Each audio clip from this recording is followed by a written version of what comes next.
morning, everybody. Ben and Woods, 97.3 The Fan. Great to be here with you. Let's get our heads right on a Tuesday, February 3rd, 2026. I'm Woodsy. Paul Rindle's our executive producer. Good morning, Paulie. Hey, how are you? Doing great, Pally.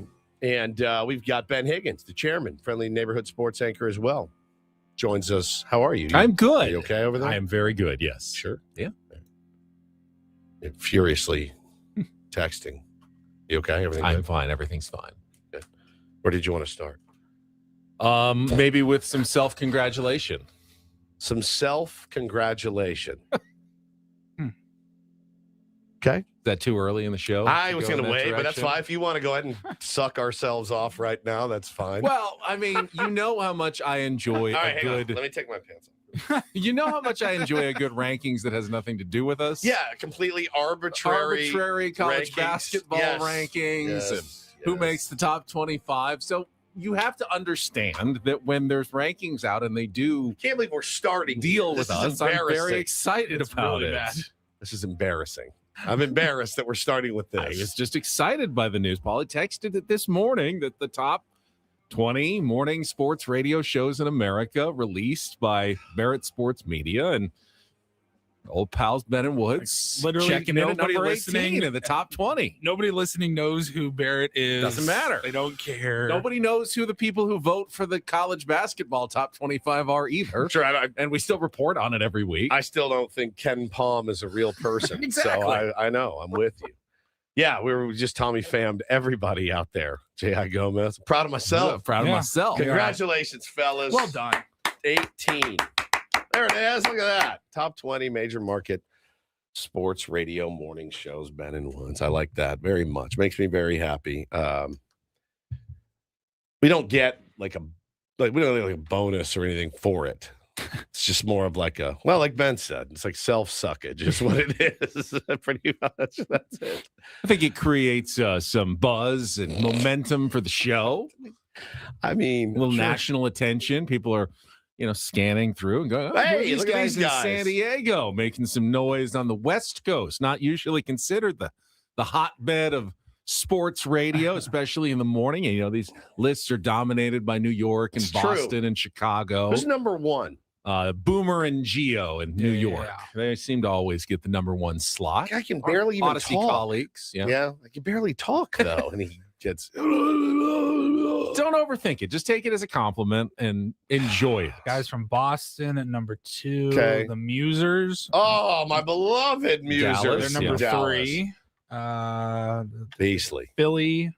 All right, we're in Philly in 4th. Boston again in 5. good company. We're in good company. Exactly. Yeah. All right. Okay. Well, congratulations, fellas. It's nice to be 18, right? 18 is better than 19 or 20. Or last year, I think we were off the list entirely. What's the highest we've ever been? Maybe 17. Were we like somewhere around 17 there. or Right around 15? there, Yeah, I think that's probably we're going to settle in that nice lower third for the rest of our careers. hopefully. Phoenix is above us. That's surprising. Not really. I mean, They're Phoenix has Snot and Storch. they've got 4 teams. Every team. Yeah, they have a Huge lot market. of teams.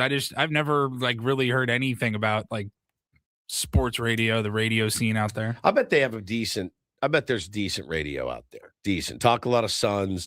Cardinals are an interesting team in that they never do anything right. So that's actually really good.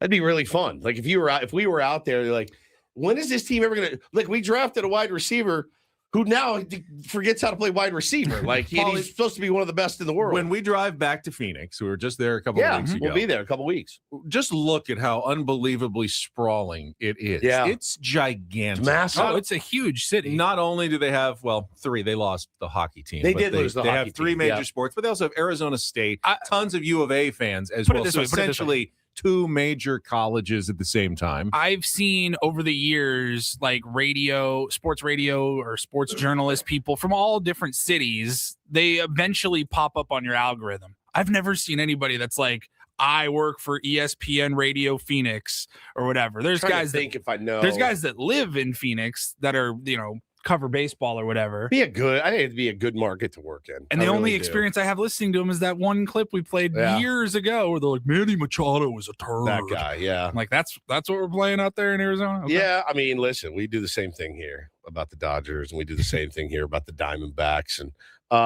we interview the Diamondbacks manager. That's true. That's true. It's one of the best. I can't wait to get Torrey back on. He was amazing.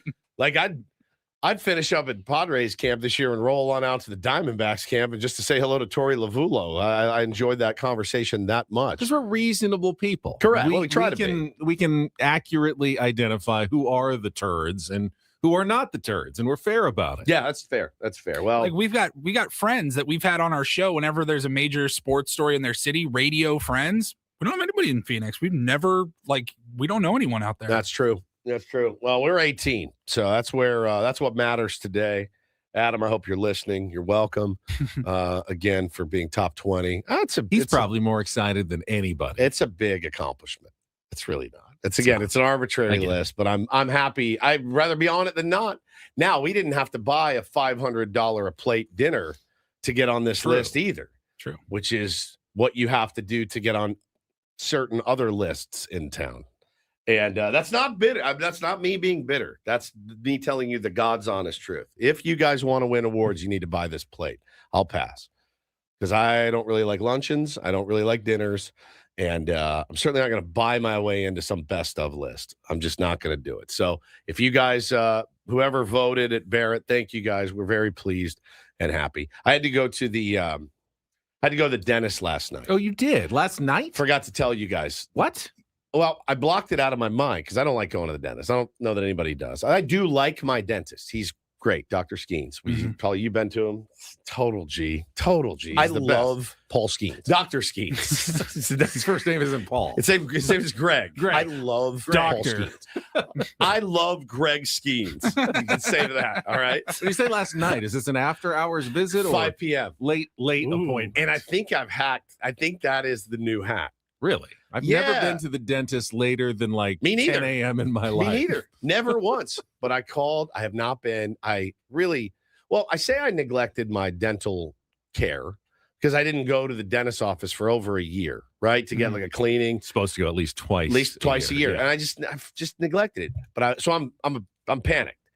Well, I remember last week we were walking out of the studio and you were kind of I had and you felt like, I think I might have a cavity. And I go, it's not a cavity. If you have a cavity, I don't know that you can feel. Oh, yeah. You can. It's just it was sensitive. Well, yeah. I mean, people have I have sensitive teeth all the time. It doesn't mean you have a cavity. Well, I could tell there was like a little discoloration. One particular spot one little area where it's extra sensitive. And you're like, that's a cavity. So it wasn't, thank God. But I went in, made the 5 p.m. time. So it worked. It worked for a couple. Do you of really reasons. want to go at the end of the day when the dentist is tired and maybe if you have losing focus? If you have an 8-year-old and a 5-year-old that literally beat the crap out of each other in the street after a pickup basketball game, yeah, you know what's better than that? Being at the dentist. These two dudes wailed on each other, and I mean it's normal. I just kept telling my wife, this is normal. I did it with my brother. Paul, you probably did it with your brother. You probably did it with your brother. I mean, it's just completely normal. But it was to where I was like, all right, we've now crossed the threshold of like, we're screwing around. They beat the crap out of each other in the street. They're yelling at each other. I'm like, get in the house, get in the house. So I was like, oh, I got to go to the dentist. It was great. So I got out in a chair. Quiet. Lay there. So I got out of 5 to 6 crunch time in my home, which is elite. Anytime you can beg off of that, it's great. I rarely do because I'm usually there for it. But I got in and I was nervous because I hadn't been in a while. And she starts, I have major dental phobia, so I understand this. Benny, I took a half a Xanax before I went. I am a wreck. I'm an absolute wreck laying in that chair. And my lady that does it, she's very chatty. And I don't want to chat there. If you could hit me on the head with a hammer and knock me out, that would be ideal. I feel like dental hygienist chat, though, is such a one-way conversation because you're obviously unable to talk. There's like a skill to it they have to learn where it's kind of they're sort of talking. No, you don't have to learn it. You don't have to do anything. I'm with you. Number one, I can't talk. No, back. you don't have to learn. They have to learn. No, like, it's they part of don't. it. They just talk. Don't though. You don't have. We can to. just sit in do. silence. We can just music, whatever. like I'm watching The Office on my they got the thing. TV in the ceiling. So I'm watching. I'm reading the captions. I'm following they're along. like doing their own show. Like, while you're there, you're a captive audience while they do their 1 hour show. Well, then why are they asking me questions? But I'm laying there and I'm sweating. And I'm not happy to be there. I'm nervous. Alicia says sedation dentistry is a thing. It is. I did self-sedation before I went in just to calm me down. It is. Now, again, Loose cannabis? she gets no, Paulie, no way. It would be the worst experience of my life ever. That's like I lost a fantasy football bet. You make me Paranoia with someone sticking their fingers smoke in one your of your mouth. joints and go and lay in that chair and just be like, so she gets she gets the scraper out, dude, and you're just laying there and you just hear the pick, and then she wipes, and then the pick and the scrape and you're like, and then she'll rinse you and you're like, oh, I'm done. Oh no, she's not close to done. She got to work this one and this one. She goes all around. All right, she's done finally. And then you're in the clear when they get out the polisher. And I love the polisher.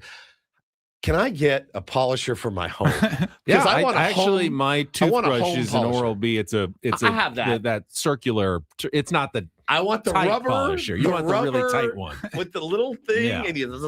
and I want to, because you're done, and then you rinse, and then the doctor comes in and he goes, "Hey man, like you've been taking really good care of your teeth for the last year that you haven't been in here." I'm like, "Thank you so much." So I go, "Put me on the calendar for 6 months from now." So now I'm gonna get back in every 6 months. But Did you it get was a sticker of some sort. I did not get. I did get a kit, like Okay, a yes. toothbrush, Yeah. and floss, Little bag. baggie. Yeah, I insisted on the kit. But I've said it before. There's got to be a way, and I'm not trying to put my beloved Dr. Skeens out of business. With all the technology, there's got to be something that you can take. Let's say it's $10,000. You just take it, throw it in your mouth, and then throw it on the bottom. And it just, and you're like, done. And I'm done. Right. I'm clean. I'm fresh. It gets. Oh yeah. I thought the same. Like There's when I got to was be technology- something. When I was a kid and just had the biggest fear of the dentist, I go, why haven't they invented some sort of like shield? And you just have to like swish it around your mouth once, and it just protects your teeth forever. The rest of your like life. a liquid Teeth are shield. nice and white, Yeah. pearly white. like a liquid protects reflective it from whatever. anything, getting Yeah. into the Coffee crevices or stains. cracks. Yes, and It just bounces right off. Everything bounces off. I It want just- I it's want like a force field for my teeth. it's like the non-nutritive cereal varnish that he talks about in Christmas Vacation. He spray it on the cereal, and the milk doesn't penetrate, so it keeps it crispy. So I want that for my teeth because Like elective surgery, essentially. Like, yeah. like think of like people that have gotten plastic surgery done. They're like, hey, I'm going to pay. Oh. It's a lot of money up front. Sealants. Well, people are I think saying. I've had a couple of sealants in the deep grooves of the teeth to keep, getting decay in there. But like just the entire mouth, just a nice sealant for the whole thing. like a sealant rinse that you do every day. You don't even have to brush your teeth.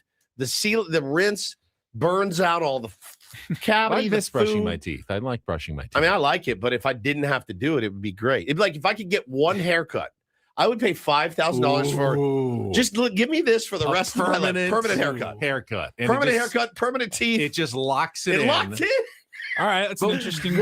This is an But what interesting happens conversation if here. Styles change. Don't care. And you're I've had stuck this with since I was. your one haircut All right, for the rest of your let's life. call it a premium. $10,000. You got to save up for this. Yeah. One haircut forever. You can get one thing done to your body, like a grooming or anything like that. One thing, and you never have to do it again. Is it Dentist. haircuts Dentist. or dentist? It's dentist. Like, look, here's me in 6th grade. It's pretty much the same haircut. Yeah. Is it not? Yeah. I mean, it's pretty much the same. Like it Your has. hair was lighter back then. It was, but nothing's really changed. But I think I could go. You could get a hair. I don't mind getting my hair. I don't mind it, but I don't love it anymore. I don't like the dentist. Like I don't like the eye doctor. What about shaving? You would think- every day. Like I don't you just shave. have a perfect. Well, at some point you do, or you'd be a mountain man. I mean, this is like 6 But weeks of. I know, growth. but you could lock it in perfectly, like whatever oh, you if I want. could lock. Just lock it in perfectly That'd be pretty on good. the face. It's just Yeah. look like this for the rest of your life. Like, How let's lock. The lock-in idea is the great. lock-in. The lock-in. Right. All right, no. Like you. No. We know what it is. We would lock in our perfect body. Well, That's what right, you'd lock obviously, if you Well, could. yeah. You'd lock Your in the physique, perfect a perfect physique. physique. Oh yeah. in, and that's worth anything. But the dentist, man, the dentist. Well over 6 figures. There's got to be something. Somebody said, It's like you had LASIK eye surgery, and you Yeah. think that's supposed to be like a lifetime It's not. thing, and it unfortunately isn't. It wears off or whatever eventually. Do you does it revert back? yeah, it's reverted back to like where I have to wear readers now. Probably Yeah. don't want to see your old pal in 6th grade. I'll show Carlos says one haircut forever would be so sick. you. It would be sick. I mean, haircuts you got to do, every month or so. Dentist is just every 6 months. That would save you a lot more time by not having to get the haircut every single 6 weeks or however often you go. I wish I was tougher about laying in that dentist chair, but man, I don't. By the way, the chair broke last night. The chair broke. The chair, the swim, like the Dentist chair. He had to dap me up and pull me out of the chair. I didn't do anything. I just laid there, and I've actually lost some weight. She's like, the chair broke, so I have to get some like mechanic in to fix it today. But he's all right. Here, let me help you up. I had to like pull me out, like I just got fouled in basketball, and he was pulling me up off the chair. My neck, my back, my neck in my back. And so, I wish I was tougher about going in there. My wife loves it. God, she's a sadist, dude. She loves the dentist. Oh, she's the most perfect. Loves it. She's the most perfect teeth I've ever seen. I mean, they're a dream. But like, that's because she's not afraid of the dentist. So she goes in there and look at that. There's your old pal Woodsy in 6th grade, repping a polo sweater and pretty much the same hair that I have right now. Yeah, And it's not too much different. a little lighter. Bro, that is how old are you in 6th grade? 12? 12, yeah, 11, Yeah. 12. 38 years ago. Yeah, same thing. So there you go. Boy, I used to You can crush. see the hint of trouble starting to form in your eyes. That's literally when my trouble Yeah. started. That's when girls started to get into the mix. in Yeah, about 6th grade. 12. Yeah. First time I ever French kissed a girl was like maybe a week before that.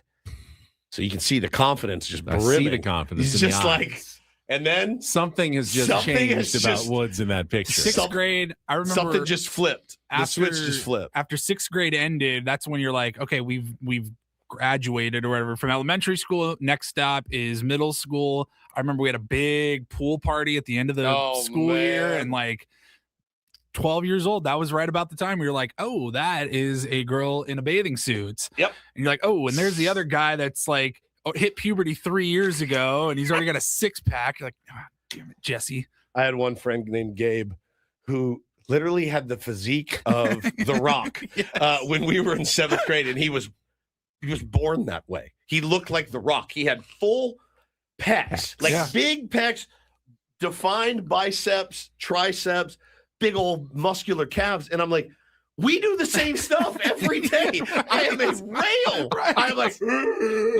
like he ate like crap. He just ate. But he was like, oh, let's play basketball. We'll be skins. I'm like, very cool. I had a sunken Oh in my chest. I had a sunken chest. He had, God, I would find a picture of him because he's still yoked. But I'm like, you haven't even had to do anything. Like you were always like this. My only goal when playing pickup basketball when I Shirts. did it was to land Shirts. Yes. And not skins. 100%.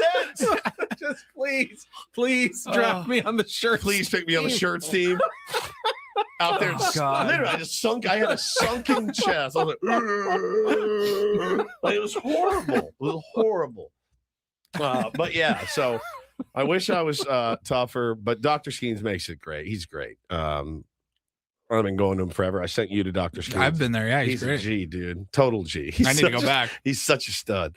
So I got that done. But I think the hack is you go later in the day and they're like, hey, I want to get out of here too. So they like I got in and out in about 40 minutes, which is not pretty bad. good. Yeah. Like I got back there 7 minutes late too. So I got out about 33 minutes. I was very You'll take pleased. that every time. Every single time. It's weird because my dentist is Dr. Scooble. Oh, I thought you were serious. I was like, this is amazing. Skeens and Scooble. That's brilliant. No, I wish he was a relation to Paul.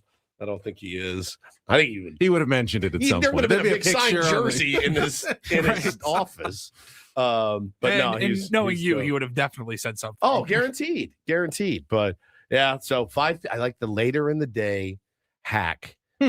Because I think they're trying to get out of there. I don't like having to think about it all day, though. I like to get it over with as early in the day as possible. I was so lucky that I forgot I had it till about 2. I didn't even mention it on the show. No. Right. I forgot I had it until about 2:00. And then the panic. It was like 3 hours of panic and anxiety. But, I do that every day anyway. But excited about today's show. Very excited. Absolutely. We'll set the menu coming up. But I think first we just have to remind everybody that at 8:00, we'll be joined in studio by the legendary Uncle Teddy.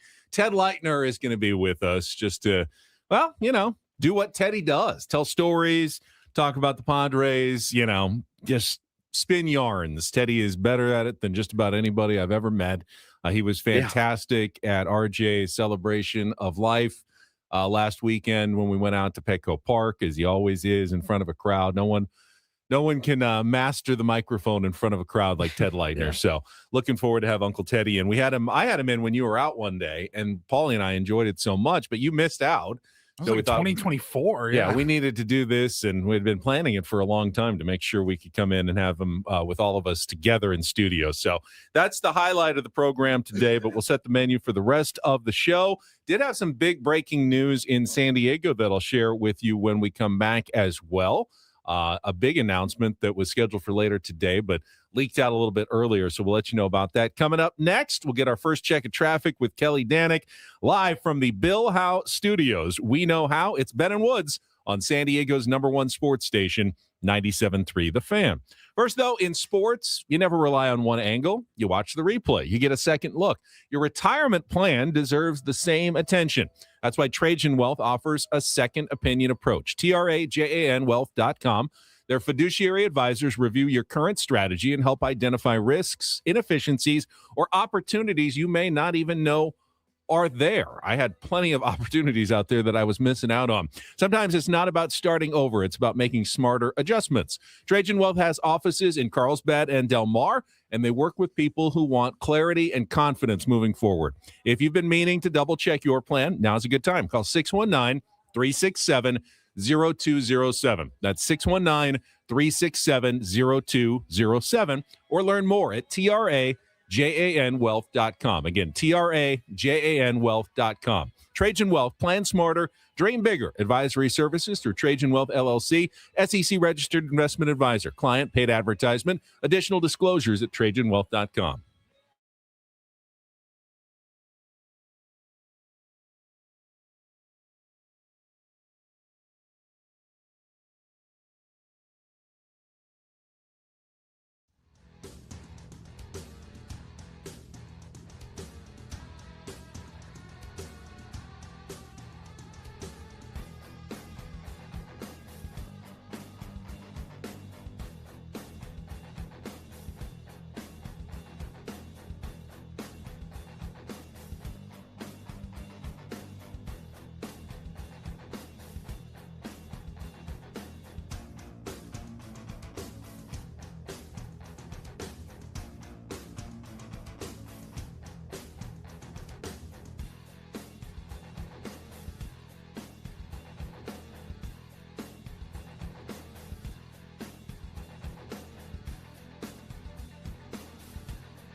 He just here. I'll show you a little. Just a little. Please don't. Just a little bit. What hurts on you? Nothing at all. A little bit. Not that now. So let's say whatever you're about to touch is the only thing. Let's say It's gonna hurt. Right? All right, yeah. Okay. Pretend your knee hurts. Pretend your knee. It's going to in a second. Right here.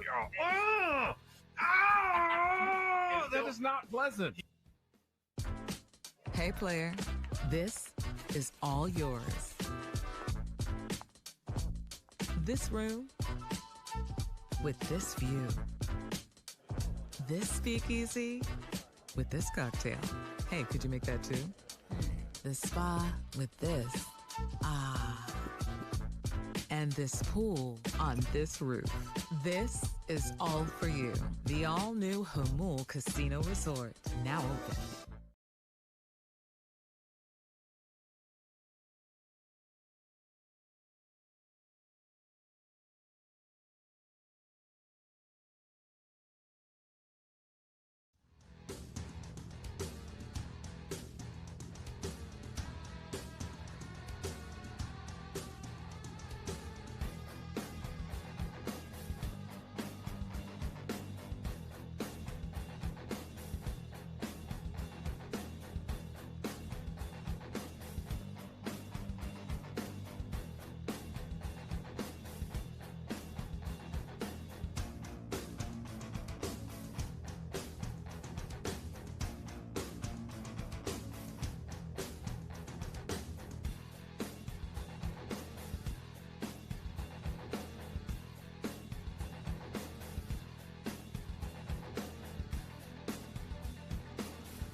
Just wrapping up our dentist conversation. Purple in our chat says, my dentist and TJ were very liberal with the gas. Shout out them. Love the gas.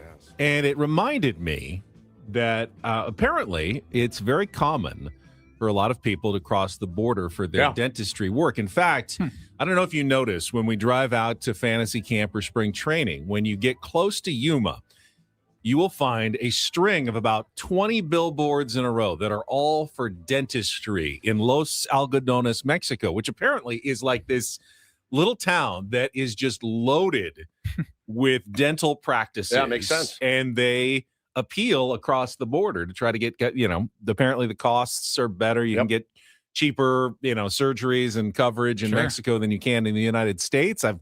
Never tried it myself, but apparently it's big enough that it's a fairly major cross-border industry.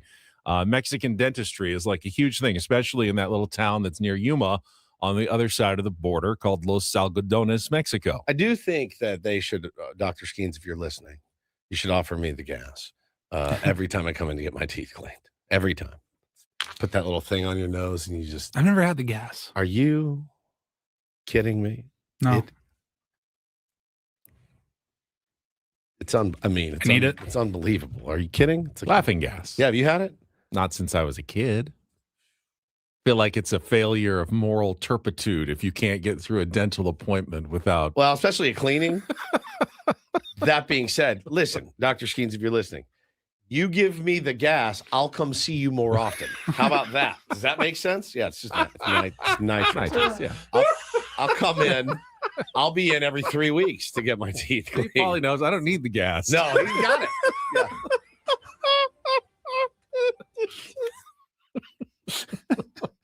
It's unbelievable. Yeah, it's good stuff. It's good stuff. All right, so that breaking news that came out this morning in a 4:15 a.m. press release designed for maximum impact Yes. on the West Coast, but pretty big news in San Diego. The LA 28 Olympic Committee for the Summer Olympics that are coming to Los Angeles in 2 years announced venues for the Olympic men's and women's soccer tournament, and they include Snapdragon Stadium in San Diego, which means San Diego will host actual Olympic events in 2028. Amazing. That's awesome. For part of the LA Games that are coming up. Only time that San Diego has ever hosted any Olympics was in 1984 when the equestrian events were held at the site that is now Fairbanks Ranch Country Club in 1984. But soccer is obviously one of the premium sports in the Olympics. The men is more of an under 23 tournament. With women, of course, is a big deal. Yeah. With the United States having won the gold medal before. They won't announce until April, like which matches are coming to Snapdragon Stadium. There's a news conference later today that I'm going to be covering, I believe, for Channel 10, just to get more details on that. But I know a lot of people in San Diego have been putting their names, your wife among them, into the lottery or however it works to try to get any sort of tickets to Olympic events. But now there's going to be something that's right here in San Diego. You won't have to go up to LA I signed up for it. this morning knowing it's just down the street. I don't think it will preclude her if she gets tickets to, LA events either. I think she'll do both. I mean, she is an an Olympics freak, like just crazy about the Olympics. I, on the other hand, am not really. So this is An Olympaniac. She's an Olympianiac. I mean, it's like I had to get the Oasis tickets last year, right? This is her Oasis. So she's going to. She was very excited to get that. She just loves the rings and the pomp and circumstance. She loves all of it. She's going to miss the opening ceremonies Friday. The Winter Olympics start Friday this week. Yeah. Bo's got his jogathon at school. So she has to miss it. Parental sacrifice, as it were. She's very upset. But it's also his birthday. But she is super excited when I texted her, like, hey, like there's going to be Olympic events here too. So maybe we can all go as a family, or you could just go and I'll watch the kids. There are the Summer Olympics, like 5-10 times bigger than the Winter Olympics in terms of number of events. Has she signed up for everything? She signed up for table tennis, judo. She said Greco-Roman wrestling. She had you have to add your interests, I believe, and so she had to put in what she was interested in. And I mean, if she put fencing and she gets fencing, she'll go to fencing. You know what I mean? Or if she doesn't put fencing and gets fencing, she'll go. She just wants to go. The thought of driving up to LA for the Olympics gives me such anxiety. People talking about, the traffic's going to be a nightmare. So it's always a nightmare. Back in 1984, when they had the Olympics, they had that fear, and it was okay. There was actually they did such a good job. There was like none at all. Like people just cleared out. There was no one on the streets, and it's widely considered the best run Olympic 84 Games was like of all time. Yeah. So we'll see. The thought of it to me though just makes me the surge on hotels, all that. It's just going to be insane. It was Peter Ueberroth, who of course went on to become baseball commissioner, who ran those Olympics like a well-oiled machine in 1984. The only Olympics that they ever say were actually profitable to the city that hosted them. That's crazy. Usually cities spend billions on the Olympics, and it's it's a big red ink loss. But in Los Angeles, they had so many venues already, they actually made money on the 1984 Olympics. Very excited to see Jelly Roll at the opening ceremonies in L.A. Olympics, L.A. I can't wait. I can't wait. You know it's They'll coming. be lighting the cauldron. Yeah, you know it's coming. I know it's coming. We all know it's coming. As much weight as he lost, he'll be competing. He could be competing 100%. So yeah, that's going to be really cool. She doesn't want to miss that. But no, I mean, it's great. Anytime a major event like that comes to San Diego, that's great. All right. Quickly setting. How do we get tickets? We have to sign up for something, or we get more info later?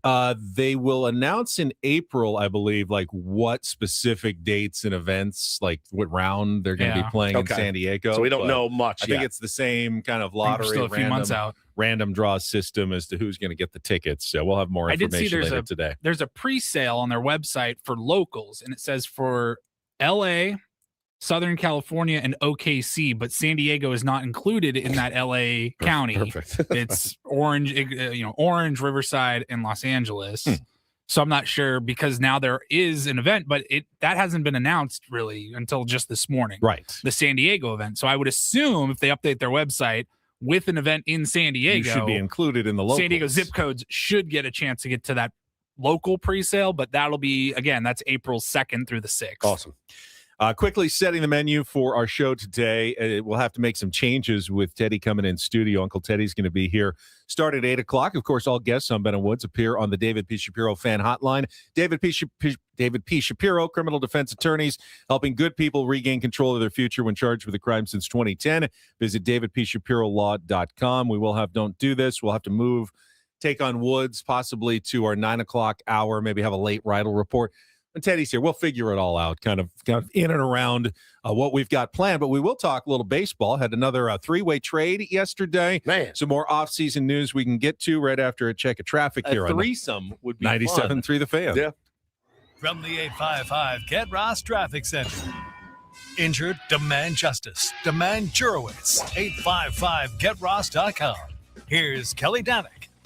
Traffic is sponsored by Valvoline Instant Oil Change. It looks like fire crews have put out that encampment fire in National City, northbound 5 near the Civic Center Drive off-ramp. And hopefully somebody got that stupid Christmas tree off the Claremont Mesa Boulevard off-ramp north 805. Fortunately, no other problems to mention at this time. Heads up San Diego. The next long weekend is coming up. Get road ready now. Valvoline Instant Oil Change gets you in and out fast. No appointment needed. Real pros check lights, fluids, and tires with any oil change. Locations and coupons at SoCalOilChange.com. Valvoline Instant Oil Change, a 15-minute drive-through oil change. I'm Kelly Danick with Ben and Woods, San Diego's #1 sports station, 97.3 The Fan. Oh, and a reminder, we'll have more Padre Spring Training tickets to give away at some point in the program, so keep listening for your chance to win a 4-pack of tickets to the Peoria Sports Complex coming up later. But we did have some baseball news yesterday. It's been, basically since the start of the offseason, the St. Louis Cardinals have been intent on trading former All-Star infielder Brendan Donovan.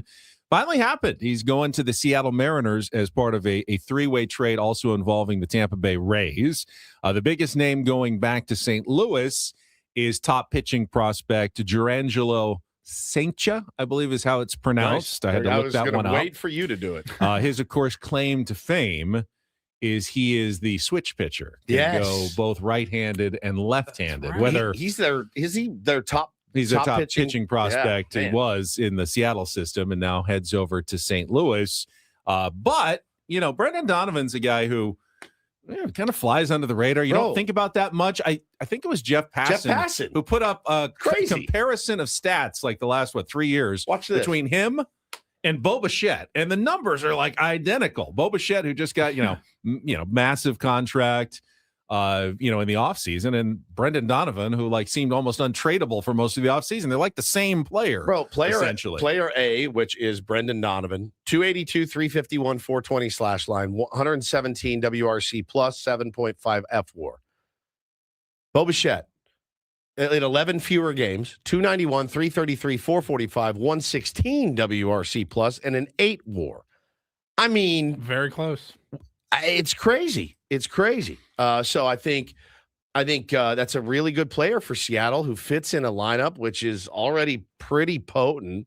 It's a good deal for them. Like, you had to give up your top pitching prospect, but you got a guy that's like, It's an AJ Preller move. He fits. Like, that's I something wish he it would was do. an AJ Preller So, move. well, I wish we did it. The Padres had a top pitching prospect. He might have. Fair enough. Cardinals got back the guy you mentioned. They got back center fielder Ty Pete, Colton Ledbetter, 2 competitive balanced round B picks. And then the Rays weaseled their way in to grab third baseman Ben Williamson from the Cardinals, I believe. Yes, to make it all work. Yes. You had to, what an amazing stat about the Rays and 3-way trades. There's been 7 3-way trades in the last X number of years. They've been involved in 6 of them. So they are like the master. I was putting myself in the place of being a GM. And somebody comes to me, hey, you're interested in doing a 3-way trade? No, I have no idea. I'm going to get rooked on this, so I'm going to sit this one out. I'm going to go one team only, dude. So it's so confusing to me. I can't even imagine how it all worked. But they've been in 6 of 7 of those things. They love the 3-way. Who doesn't? I think one upshot for the San Diego Padres is this seems to be another year in which the St. Louis Cardinals will not be competing for a playoff spot, which has traditionally been one of those teams that always is trying to stand in the way in the National League of other teams getting into the postseason. I mean, the Central right now is the domain of the Cubs and the Brewers, but the fewer teams you have going forward in the National League, the more likely it is your team will get to the postseason. And the National League's been tough. I mean, with the Braves, the Phillies, the Mets, all in their competitive window in the East. The Dodgers, obviously, Padres, Diamondbacks, and Giants all want to make the playoffs pretty much every year recently in the NL West. Cubs and Brewers going for it in the Central, and the Reds made the playoff last year. There's only 6 playoff spots in the National League. So you will have teams that are in go-for-it playoff mode that just won't make it at the end. Having the Cardinals not really be one of those for a couple of years has been a benefit to the other National League teams. They're, again, listen, they're not going to be, if you're a Cardinals fan right now, you're in it. You are in a full-scale rebuild, tear down. But since July, if you are into things like this, and there was a time that many Padres were into things like this, I think that ship has kind of sailed. Because if you're into things like this, that means your major league team is unloading pieces. But since July, the Cardinals have added Ben. Number 2 prospect, Doyle. Number 7 prospect, Clark. Seattle's number 7. How do you say it? Saintja. It's C-L-I-N-T-J-E. No, it's C-I-J-N-T-J-E. No, there's no L. It's an I. No, it's not. Saintja. A number 9 prospect, a number 10 prospect. Seattle's number 11, a number 12, number 21, number 22. Tampa Bay's number 24, number 29 from Tampa Bay as well, I think. Now, if they get a bunch of these right, they'll be a force to reckon with in a couple of years. And they have like 14 picks in the next draft or something. So Chaim Bloom came in, was like, look, this is what I'm going to do. We're going to unload these bloated contracts. We are going to restock the farm. And he's done it. He's done it so far. So, again, traded Sonny Gray, Wilson Contreras, and now Brendan Donovan. And Arenado as well, or he left in free agency. No, they traded him. Did they trade him? Yeah. Okay, yeah. So they got prospects for him back too. So he's wheeling and dealing right now. Is there anybody we need from there? That's Brendan Donovan would have been a nice fit, but is there anybody else on the Cardinals that we can pillage? I think the problem is that you don't have the prospects. There's just other teams that have better and more prospects to offer right now than AJ Preller does. So he's probably going to have to address his final needs on the free agent market, which, we talked about yesterday. What he said at FanFest on Saturday is that he is still expecting to add starting pitching and offense. I think he said a pitcher or 2 and a bat or 2 and fill out the bench a little bit more before the start of the season. That's a lot to do once you've already gotten to February, and that's not going to be cheap. Even if you're shopping kind of around the bargain bin, we saw the news yesterday that Major League Baseball's average salary has climbed to about $4-point-something million. Even if you're looking around, free agents are expensive. So you try to add 4 or 5 players, you're going to have to spend another 10, 15, 20 million dollars on your roster just to fill out the pieces that you need to, you feel like, make it through a 162 game season. We're not talking about Framber Valdez. Right. We're talking about just guys, bodies to get in there, because free agents have leverage. They have service time. You can't sign them for the minimum. You're going to have to at least give them some, options and some bonuses and things like that. So there's still money that has to be spent by the Padres in the next month. Give me your honest, both of you guys, give me your guess. So we've got a week till pitchers and catchers. Then how long till spring training? 3 weeks? A month? No, 3 weeks. Well, the first game is the 20th. So we are less than 3 weeks from the first game.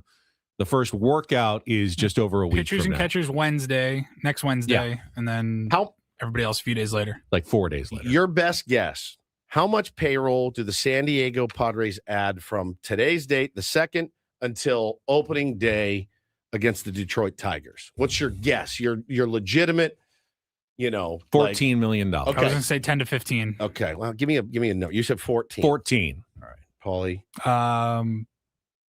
12. I'll do $1. Like the price. $1. Right. You're going to go price under. Is right. You get the bid. Yeah. No, everything from 1 to 12. Gosh, man. Now, the question is there still 14? a trade in which they shed some salary as well? I don't know. Hasn't been much in terms of rumors lately about the Padres discussing anything with anybody at this point. Jake Cronenworth was one of the names that was brought up early, but heard anything. You got him lined up to be your starting second baseman. So unless you replace him or feel like Sungwon Song is ready to go, which I don't think anyone really does. Bless you. I can't see the Padres trading away Jake, and where else can you possibly save some money? So I don't think they have a choice. I think they're going to have to add somewhere in the low seven figures before the start of the season. I just don't know who else is out there really. It's going to be a lot of guys on these $1 to $4 million deals, but it's going to be a lot of guys. That's the thing. You're going to sign 14 Nelson Cruzes at $1 million a pop. Is that really the deal? No, but 7 guys at $2 to $3 million. Like, I don't know. They'll add up. They have a very incomplete roster right now.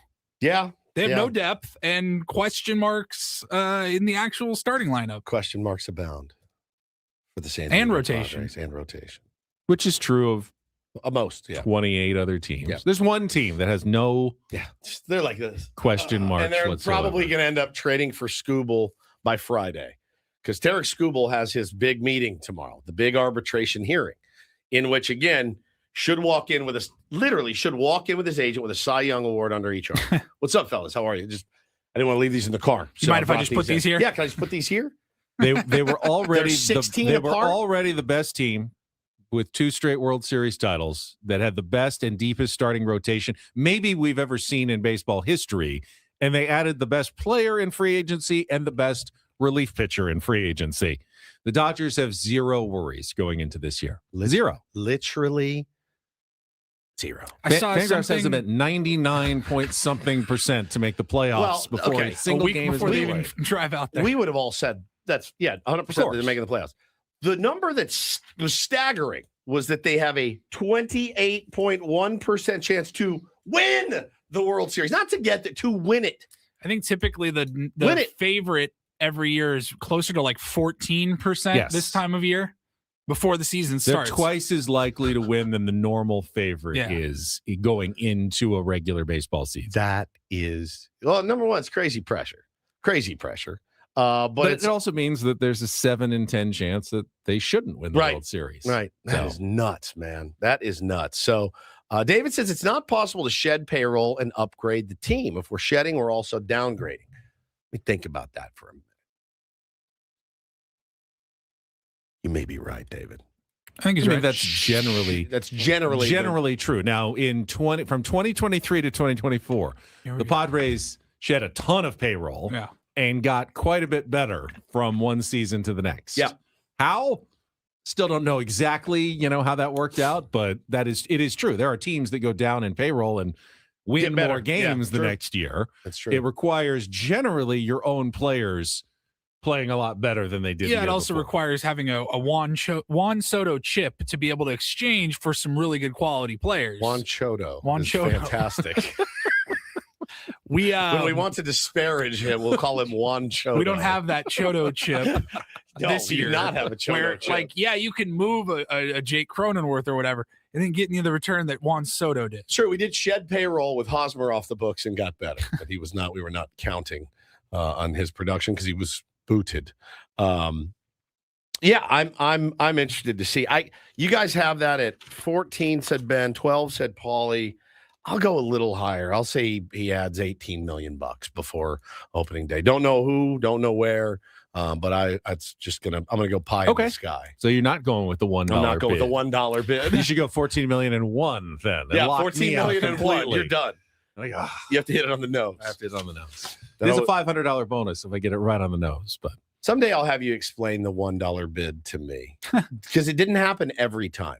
well, if you're the last bidder You're the last guy. and the first three all seem like they've gone ridiculously high, then $1 you get everything from Covers- yours until the lowest bid, the lowest which bid. gives you a nice So wide now range. you take an 18 million, I would win anything 12 million and under. 12 the and dumbest under. thing if someone bids 1,000 and you go, ooh, $999. It's Yes, like, yes, well, yes. okay, then you have to get it Then you have to exactly get it right. exactly. That's just All dumb. Which I've seen. I've seen that. Yes, I That's- saw it on my Twitter feed just yesterday. That's something I would do. I went out to SDFC practice yesterday. They got their first game tonight. We can talk some soccer and more next on The Fan.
Just watched a Beach Boys movie with my kids who are low-key obsessed with the Beach Boys. They love the story of the brothers and Murray, the dad, the mean dad, Brian Wilson. They just are way into it, and I like that.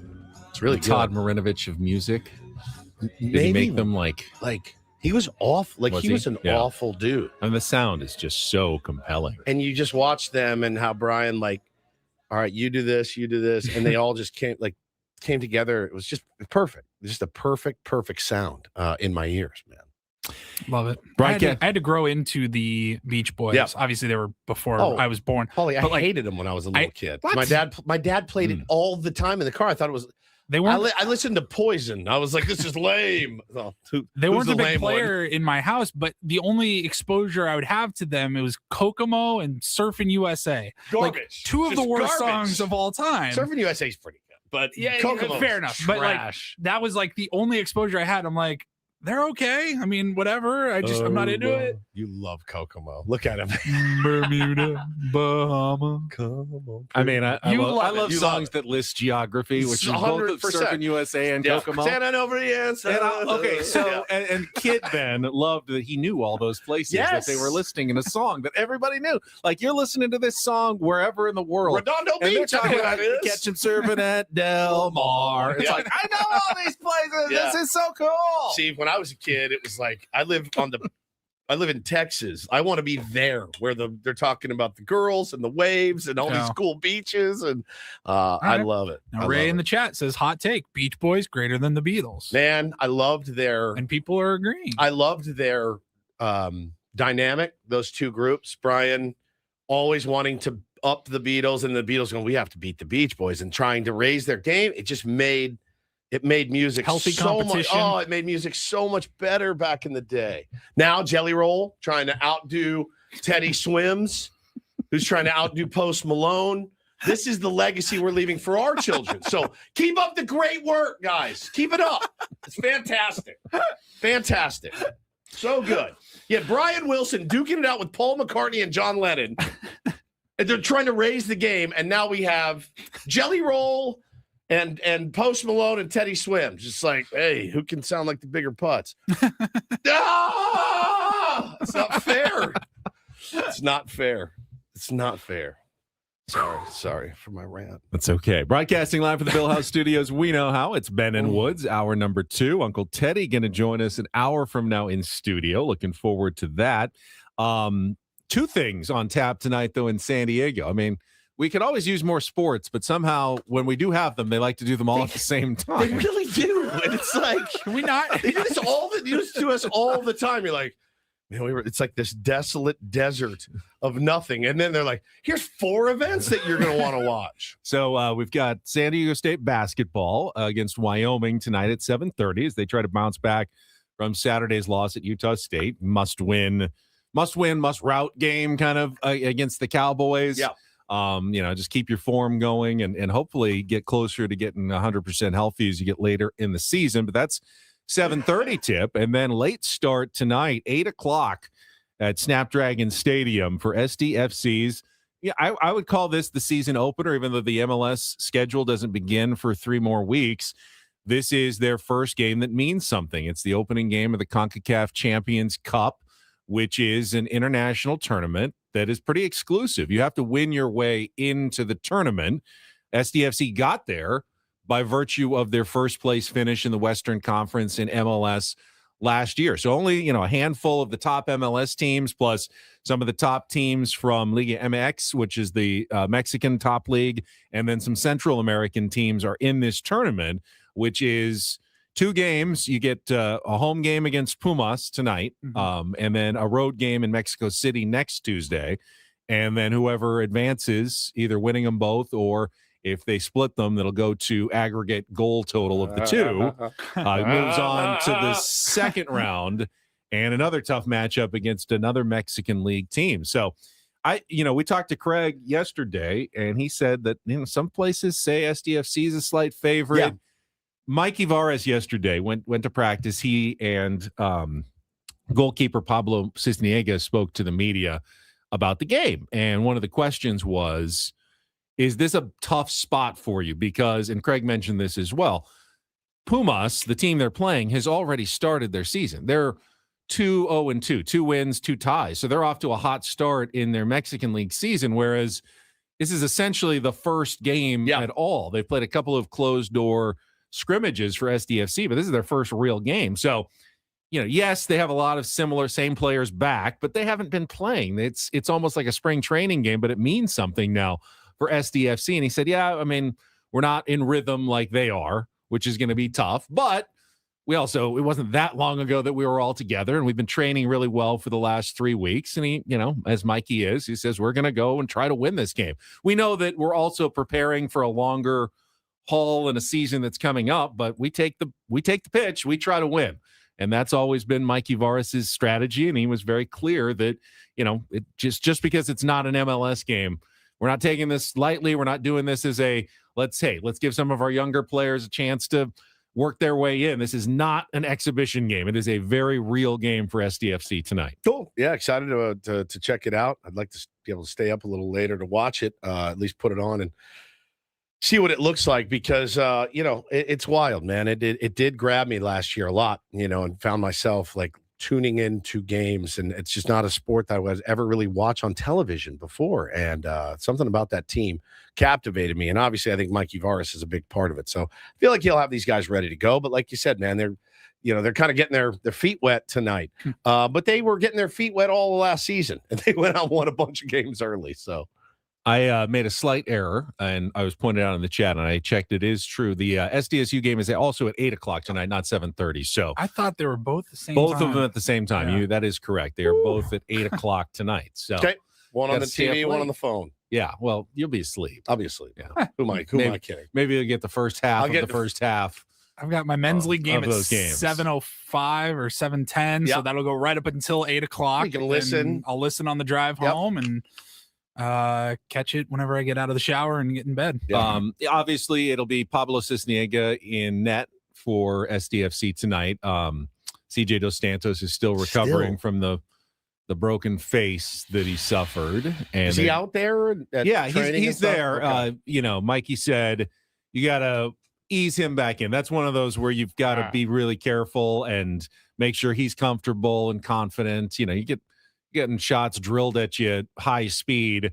You don't want to have any hesitation, like, watch out for my face. You got to be pretty 100% before he comes back. So for now, Cisniega is the guy, but Cisniega had some good performances last season when CJ was out. Before that, he got a couple of opportunities, and he had some good matches as well. So he'll be the starting goalkeeper. And again, Chucky Varis is still on, or Chucky Lozano is still on the team. Mikey Varis not going to play him. I mean, he's been very clear about that, but they have not been able to find a new home for him. So I don't know if he'll actually be there tonight, or, has he been at practice? Yeah, but he doesn't practice like with the team. He's like practices sort of on the side on his own and just trains, but it's weird. It's a weird situation. Mikey was on our show, a week and a half ago? He could not have been more direct and clear that his time here is up. That's it. His time here is up. No one disputes that Chucky Lozano is a phenomenal international level player. But it's weird. Like, okay, we have this phenomenal player. We like saying Fernando Tatis Jr., you're here, but we're not going to play you. He's off taking fly balls by himself on the backfield until we can find a place to trade you to. Irving will not be part of our plans, though, and we made that very clear to him and to his representatives, and that won't change. It's so not going to change. That was two or 3 weeks ago. Yeah, Satan's Blowfish is training solo, it seems. Well, the team is on the main practice field pretending he does not exist. The worst. It's crazy. But for his case, he's still under contract. So it's probably like, well, I'm going to be there every day. I'm going to make it very uncomfortable for you guys. And just come get my work and go. I mean, that's what he's doing what he's supposed to be his doing. job. I'm not going to say that Chucky's doing anything wrong. They've asked him to continue working on the side. He's also, staying active on his social media and being in San Diego. He's putting a little pressure on SDFC, which is, I'm sure, part of strategy that his team has kind of developed. Like, hey, you can't stick me in a corner forever. If you can't find somewhere for me to go to, you can't just end my career by Correct. putting me on a Right. shelf forever. So they're going to have to make a decision at some point. I mean, they may have to eat more money at some point. You're going to find somewhere that wants Chucky Lozano. There's teams that will take him, but they may not want to take as much of the salary as they wanted. Which, that's, I'm sure SDFC is trying to hold out. Like, we're giving you a superstar player. You also want him for next to nothing. It's like, but do we have any other choices? They're like, but yeah, he's a problem for you. So why are we going to give you top dollar for your? They painted themselves into a bit of a corner. A bit of a corner. Yeah, interesting. Which Interesting. Which is sometimes what happens when you have people who are, what's the word I'm looking for? People who have a set of values that they stick to. Yes. And believe in. You sometimes put yourself in a tough position. Correct. It's easy to compromise. And we see it all the time in sports. See it all the time. See it all the time in life. You sign a problematic player, but he's going to be different. He's perfect. Well, but you just go, but he's perfect for what we need. He's the exact kind of, performer that we need. He plays the position we need. He's really good. We will put up with other things because we need it. And, Mikey Varas and that culture that they have established is, no, it is our way. We are going to do this our way. And if you're not on board with our program, then, we're going to, even to our own detriment, make decisions that follow through with what we believe in. It's amazing to me that, again, we don't know what the market out there is for him, but we assume that there is one. Wouldn't you just, at this point, take, all right, fine. Yeah, it's not as good of a package as we wanted, but we biffed this. Yeah. It's on us. This is a mistake. It's going to cost us money. The Anthony Rendon, right? Like, not saying he's like that. It's still crazy to see it play out, but like Chucky had this reputation, right? Yeah, like, he had a reputation, I should say. Sure. Because I know I remember that was a big deal when they signed him, but there were a lot of people going like, ooh, how's this going to work? I don't know. And I wouldn't even say like it was a bad reputation. He's the reputation that many international superstar soccer players have. Yeah, sure. He had that. Right. Just so like put it a different way, this whole situation feels kind of crazy to see it play out, but maybe not super unexpected. Right. So it's just it's an odd thing. And again, Satan's Blowfish says, yeah, and if things don't go really well right away for SDFC this season and Chucky still just sitting there at training, then you've opened yourself up to the criticism of we have a really good player and you're not playing. But I don't know. The Frontera SD and the fan support is so behind Mikey and his methods that I think they'll stand by the team. I do too. Over Chucky. I do. I think that they have won the PR battle in their first year. Yeah. Through a combination of their decisions and their success in their first season.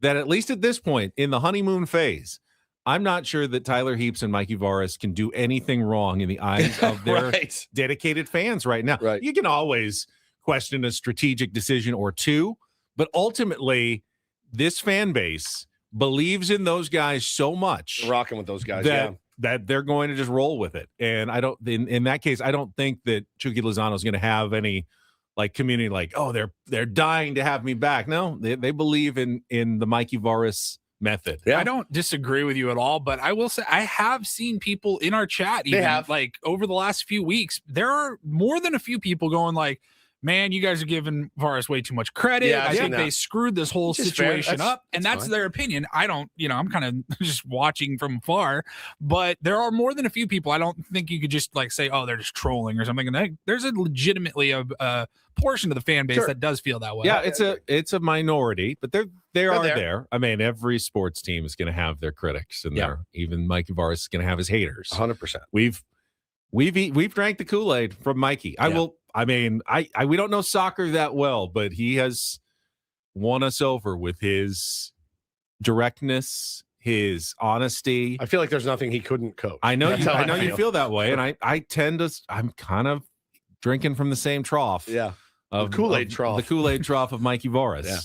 Now they will have a bad season at some point. They will. There's no sport in which you can always have success. They probably will have tough moments this year as well without Chucky. They're missing a dynamic speed goal scoring element that every soccer team needs, right? They're going to be missing some of that. So how much will it hurt them to not have him? And will that lead to more questions later on? But right now, I think SDFC is on extremely solid footing. Yeah. With where they are at the moment. Should be fun tonight. 8 o'clock. Check it out. And I hope to stay up for 10, 15 minutes. I really get tired, man. These kids wear me out. I'm sorry. I'll do the best I can. Don't forget to tune in to 97.3 The Fan beginning next week for Sam Levitt's coverage live from Padres Spring Training in Peoria, presented by David P. Shapiro, criminal defense attorneys, helping good people regain control of their future when charged with a crime since 2010. Visit davidpshapirolaw.com every day. Sammy Spring Training going to be with us from Peoria, Arizona. And while we're doing that, why don't we give away some tickets right now to the Peoria Sports Complex? We got a 4-pack of tickets to a Padres spring training game for the 5th caller at 833-288-0973. And you'll qualify for a shot at the grand prize, 4 tickets to a Padres Giants game at Petco Park on April 1st as well. Get your spring training tickets now at peoriabaseball.com. All right, we'll come back, play a little or do a little don't do this when we return. Why is one NBA coach calling himself an idiot? Get to that and more after a check of traffic on San Diego's #1 sports station, 97.3 The Fan. First, though, SDFatLoss.com has a brand new February special for everyone who's still thinking about losing weight in 2026. It's not too late to get started and lose up to a pound of fat per day and 10 to 20% of your body weight in just 60 days. That means by that game I was just telling you about, you could be down 10, 20, 30, even 40 pounds. I lost 40 pounds in 60 days. So I know it is very possible. And it is not only possible to lose the weight, it is possible to keep the weight off with their maintenance plan, because it's all based on real foods that you're eating, normal stuff, not shakes or bars or prepackaged meals. Much more sustainable than some of the other programs that I have done. I've kept my weight off almost 3 years. Sign up today, get a free consultation, talk to a great counselor at sdfatloss.com. And then if you sign up, $200 off the program here in the month of February. It's never too late to start feeling better, looking better, just looking in the mirror and going, all right, I like what I see. It's just such a great feeling after being years of overweight and trying to figure out how to get that weight off. This was the difference maker for me. It can be the difference maker for you with no injections and no exercise necessary at sdfatloss.com. That's sdfatloss.com. Results may vary.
Hey, player, this is all yours.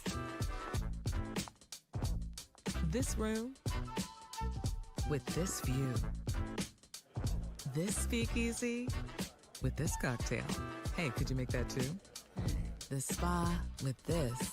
Ah. And this pool on this roof. This is all for you. The all-new Hamul Casino Resort, now open.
Don't Do This, brought to you by Dixie Line Lumber and Home Centers, helping San Diego homeowners and contractors fix it, build it, And enjoy it. Congratulations to Katie, I believe. Yes. Katie won our spring training tickets. Thank you for calling in. We'll have another 4-pack to give away tomorrow. I will start DDT in the NBA last night. Looked like a fairly harmless play. The Charlotte Hornets hosting the New Orleans Pelicans. Ooh, that's a barn burner in the NBA. The Hornets actually had won, I think, 6 or 7 in a row early in the game. It's like 9-4, 2.5 minutes in.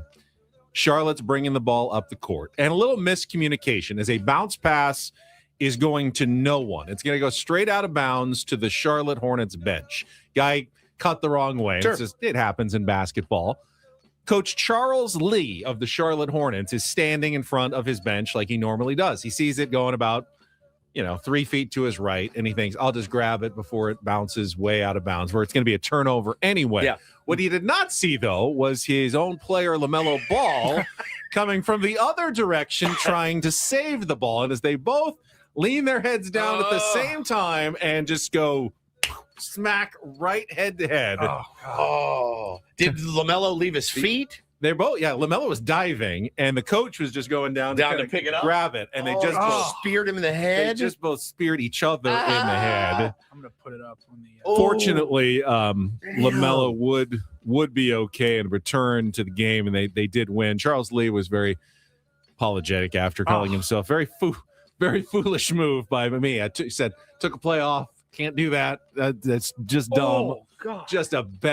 It was just a bad moment on the sideline. But they just nailed straight into each other. And LaMelo was very forgiving. There we go. Oh, God. Oh, God. I just saw it. Jesus. Oh, man. Lee turned it into a bit and wore a hard hat into his post-game news conference. Yeah, but Oh, God. His life flashed before his eyes as he sees him writhing on the ground. Like, oh, God. I'm going to get fired for this. I mean, bro, it's full speed, head to head, face to face.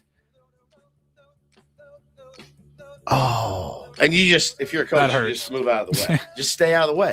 There's no reason to do that. But, you see a basketball coming, instincts kick in. And he thought, I better just grab that. Ouch. Bro, that was way harder than you described it even. I mean, that was like, this could have been severe. It could have been really bad. Jeez. All right. Well, listen, now sources report to ESPN that they're going to hold Robert Kraft's feet to the fire as well and not elect him into the Pro Football Hall of Fame. He was also a first-time Hall of Fame finalist this year. Did not get enough votes from the 50-person selection committee. Joining his longtime head coach, Bill Belichick, is, again, I think being punished for Spygate, Filmgate, all of the gates they had, and then he had a different gate as well that they found out about. Oh, Bob, it's just kid stuff. Do you believe? I got a couple points here, though. Do you believe, in general, owners should ever be in a sports Hall of Fame? Sure, you do. Yeah, I am. Yeah, just as much as any other. Yeah, why not? Because GM they put executives into the Hall of Fame. Into the Hall of Fame. Well, and those executives be tough to do as well as they did without ownership, right? Wouldn't that be the same for anybody on the team? I guess to me it depends on how active you are as an owner. Just owning the team in and of itself. Well, they don't put everyone in. They don't, but Bob Kraft should probably be in. Well, if you're putting owners in, Bob Kraft should be in just as much as Bill Belichick should be in for all the championships. Jerry Buss be in the NBA Hall of Fame? They won. Yeah, but, absolutely. Yeah, Jerry Buss changed the entire course of the Lakers.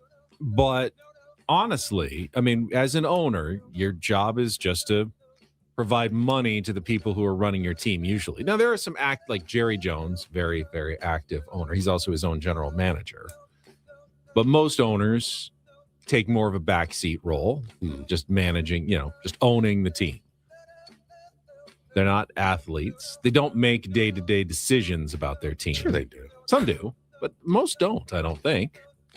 I mean, I think they make the ultimate decisions on their team. The ultimate. Right. They delegate a lot, but I think they make the buck stops with them. The buck stops there.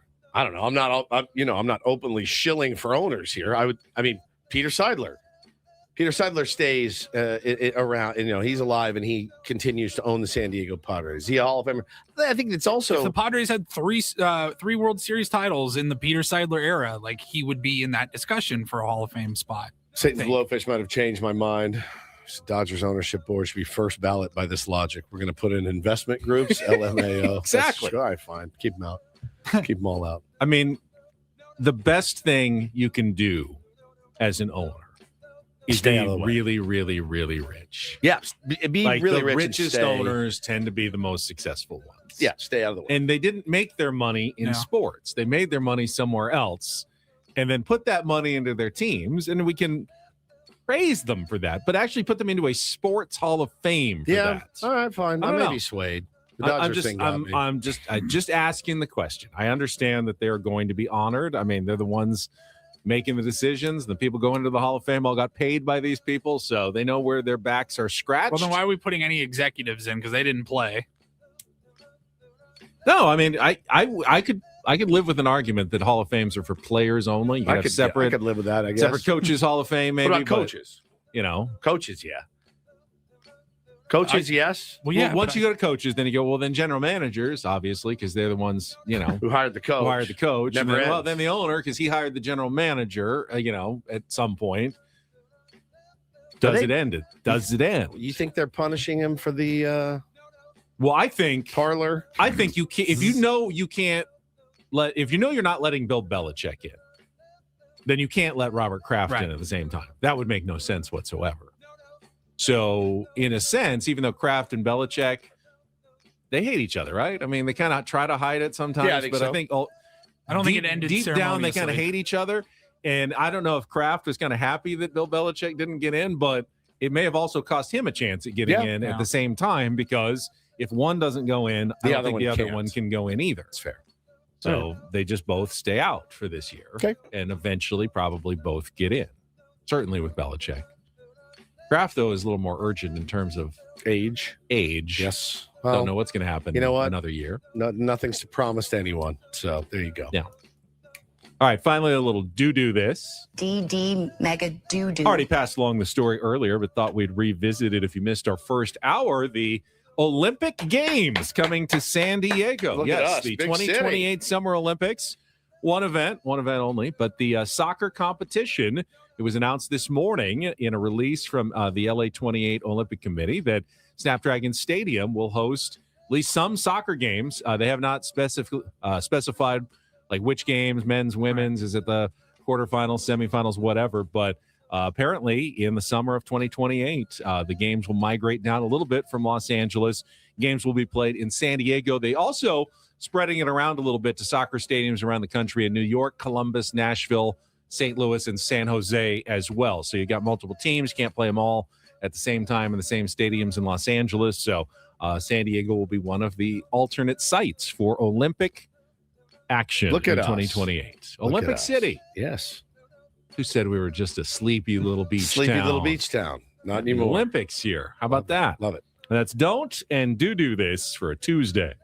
That was Don't Do This with Ben and Woods on 97.3 The Fan. Don't forget, we got Uncle Teddy, Ted Leitner, a legendary voice of the Padres, San Diego State, and more. Going to share stories of all his time with us coming up at 8 o'clock. Don't go anywhere. More Ben and Woods on the way on San Diego's #1 sports station, 97.3 The Fan.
He just here. I'll show you a little. Just a little. Please don't. Just a little bit. What hurts on you? Nothing at all. A little bit. Nothing. Now, So let's say whatever you're about to touch is the only thing that's safe it's for gonna me, hurt. right? All right, yeah. Okay. Pretend your knee hurts. Pretend your knee. It's going to in a second. Right here. Oh, that is not pleasant. Hey, player, this is all yours. This room with this view. This speakeasy with this cocktail. Hey, could you make that too? The spa with this. Ah. And this pool on this roof. This is all for you. The all-new Hamul Casino Resort, now open.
We're just talking about the Olympics coming to San Diego in 2028, the soccer tournament at Snapdragon Stadium. Of course, the Winter Olympics get underway this Friday, opening ceremonies from Italy. And just breaking news in just now, Lindsey Vonn, you probably saw the crash she had a few days ago. It is confirmed. Lindsey Vonn, who was in her second year of a comeback after a 5-year retirement, 41 years old, tore her ACL last Friday. But says she's still going to compete at the Olympics anyway. Like it. Love it. The Olympics like this weekend? Yeah, this weekend. Yeah. The old Philip Rivers. Next week, I think. Yeah. Kobe Bryant, right? How can you can't ski at a world class level with a torn ACL? No. You can't. Well, ski I know I can't. I can't ski at any level 100% healthy. Fair enough. It's impressive. The determination that Lindsey Vonn is showing is very impressive, but seems physically impossible. Yeah. Right? Skiing seems like it takes its toll on your knees. I thought of it. Feels like you need a lot of stability in that part of your body, not a completely torn ACL. I would think so. When I went skiing last year and I hadn't skied in over a decade, I was waiting for my ACL to snap. Every time I took a turn, I was like, here it comes. Here it comes. I can't even imagine how you even come to that conclusion of, I think I could still go. When you have yourself, she's been gearing up for this moment. I'm sure the World Cup events and the regular competitions are important, but when you're a Winter Olympian and you are a skier or a figure skater or a bobsledder or a luger, No, There's you're only- a loser. There's only one thing that truly matters to the world, and it only happens once every 4 years. And if you are just happen to be hit by misfortune right before that, it's like, oh, what do I wait until I'm 45 to do this again? I mean, the timing could not have been any worse. So I understand, like, I don't have any choice. I got to keep going through, but you have only one chance every 4 years to really show your stuff on the world stage to an audience that is going to be global and is going to care about what's going on. And I mean, you think about these Winter Olympics events. It's especially the Winter Olympics. I mean, summer, the sprinting, it comes down to hundredths of a second coming down a mountain or a bobsled run. And you usually get one, maybe two chances at most every 4 years to really prove yourself, to make your legacy. And it comes down to one tiny slip, one slight skid on the skis, a bobble on the landing of a figure skating jump where you get 1/10 of a point deducted, and your whole life is unfortunately defined by a split-second moment that can happen once at most every 4 years. It's cruel when you think about it. She skied today. And wore a brace and said, no, I'm going, and I'm just going to wear a brace. The thought of it makes me it makes it hurt, It's just like, oh God, I can't even imagine. But again, I mean, it's her life, it's her career. Like, better to try, and if I think I can go, Sunday, I can go. I appreciate that. Downhill. So, the fastest one, Sunday. Yeah, Sunday. 9 days after tearing her ACL, she's going to be rocketing down an Italian mountain. She is tougher than I could ever imagine. And I don't even know how fast they go, but like as fast as like a car goes down, I'm sure. That's crazy. Was that a completely worthless event she was in last week too? Like, was that? No, it was a real World Cup event. But she was an exhibition, but trial run or whatever. But she didn't need to be there, right? She just wanted to do it to stay sharp. She'd already qualified for the Olympics. It's kind of a heartbreaker. It is. Yeah, she says, quote, it's gonna be tough to watch. She said, I'm gonna do it. End of story. It's like when we're all gonna be watching, right? Yeah. Oh yeah. Remember when Boobie Miles in Friday Night Lights goes down and he thinks he can come back, and they put that brace on him and he sits 6 weeks or something, comes back for Permian and Friday Night Lights and makes that first cut with that knee brace on. Oh, you can hear it done. crack. Yeah, it's done. It's over. And it just makes you sick to your stomach, breaks your heart. Yeah. But he was a kid. She's 41 years old. She's done it. Like, she doesn't need to do this, but I do appreciate the toughness and the saying, I'm not quitting. I'm going to try this. So, yeah, she has titanium replacements in her knees already. Like, she retired from all of this, and she just, for whatever reason, there's something unfulfilled in her that she wants to try it. So, man, that's tough. All right, we'll check traffic. Ted Leitner coming up at the top of the hour. We can do a little off-season NL West review. Got grades in for moves by all 5 NL West teams from The Athletic. Go over that next year on 97.3 The Fan. From the 855 Get Ross Traffic Center. Injured? Demand justice. Demand Jurowitz. 855GetRoss.com. Here's Kelly Danick. This traffic report is brought to you by Frozen Ropes baseball and softball training facilities. Get a little busier on our roads now. A stalled car in middle lanes, northbound 5 near the 54. Looks like that may have been cleared by now. Get reports of a possible brush or encampment fire northbound side of the 163 before Washington Street. It's over the right shoulder.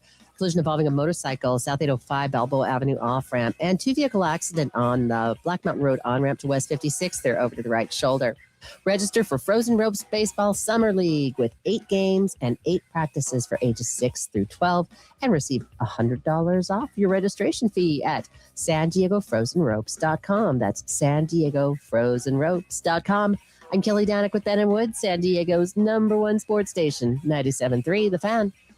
Yeah, so The Athletic went out and gave grades to every team in their offseason. And this isn't just the free agent and trades, but also, hires and other moves. So Sure. it's an overall grade for overall. what they've done in the offseason.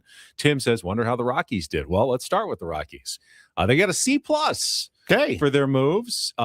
Free agent additions, Willie Castro got a 2-year deal for $12.8 million, and right-handed pitcher Michael Lorenzen got a 1-year deal for $8 million. They also made some trades, acquiring outfielder Jake McCarthy from the Diamondbacks and a couple of other smaller moves. But the takeaways from the Athletic were the hiring of Paul DePodesta and Josh Burns to kind of change the direction of their organization. I can almost grant them that the Colorado Rockies are trying something different, and they needed to try something different more than any other team.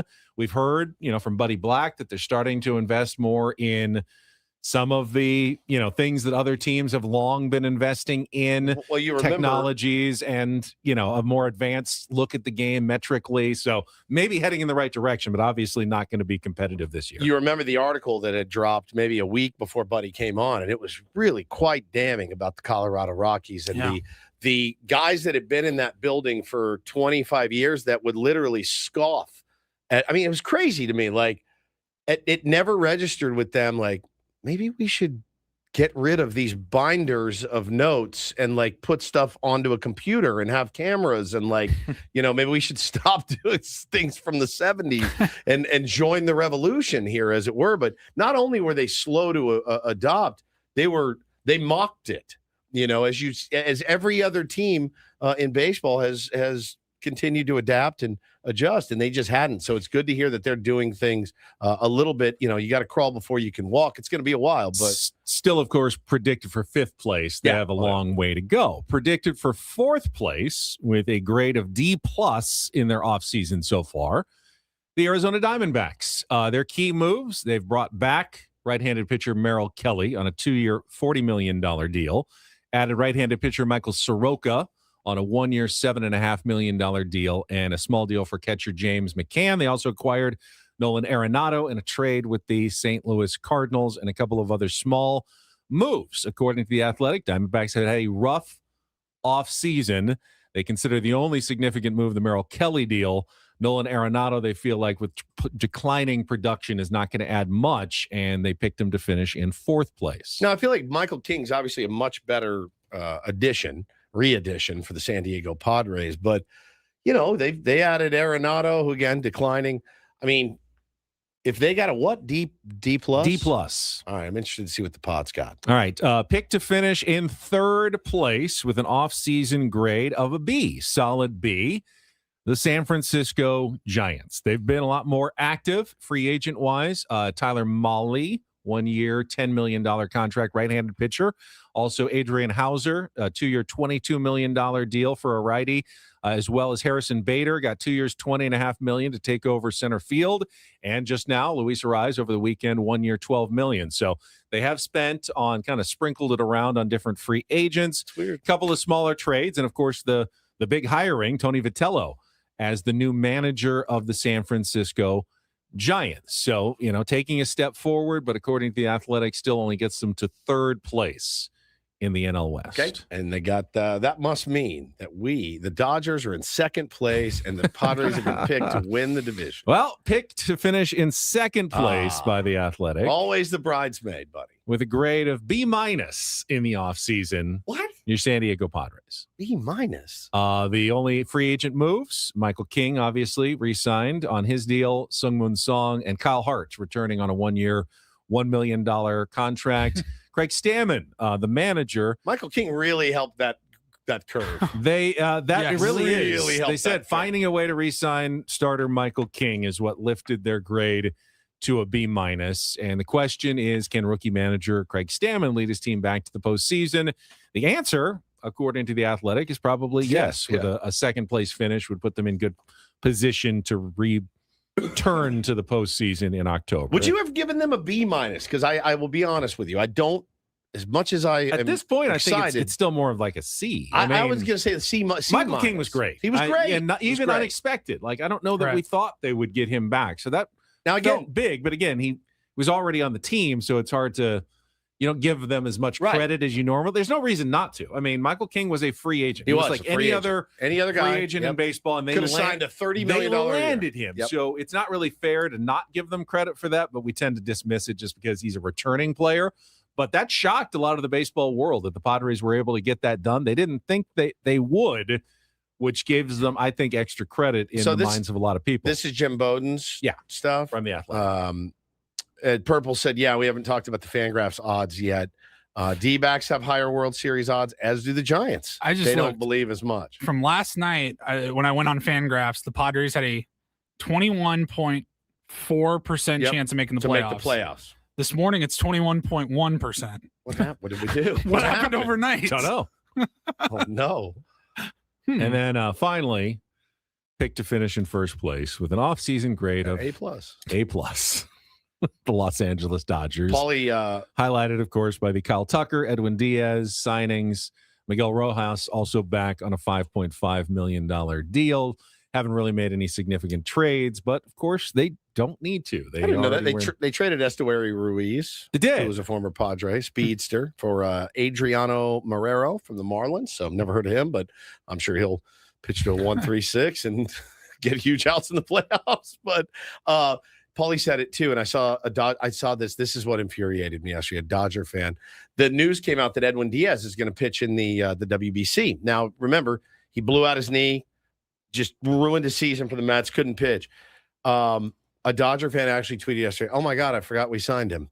And I went, "All right, that's it for me. I'm out of here. You got so many good players. You spent so much money. You forgot you added Edwin Diaz for 3 years and $69 million." I that's what you said this morning. I forgot had it totally too. forgotten. Like I saw a quote, or hey, Dave Roberts or Andrew Friedman was asked about Edwin Diaz in the World Baseball Classic. I go, well, what the hell do they care what he does? And I go, oh my God, they signed Edwin Diaz too. See, like I'm on Fangraphs right now, and it says the Padres have a 40% chance of making the playoffs. Currently on Fangraphs. What year are you playoff looking at? odds 2026 standings? I think you're looking at 23. 40%. I see 21.1 under make playoffs. I've got under make playoffs 40.0%, wild card 37.8, bye in the first round 1.8, win the World Series 1.3%. I think you're on the wrong Dodgers are at I think you're on the- 28.1%, 99.5. I mean, everything else is right. I don't know.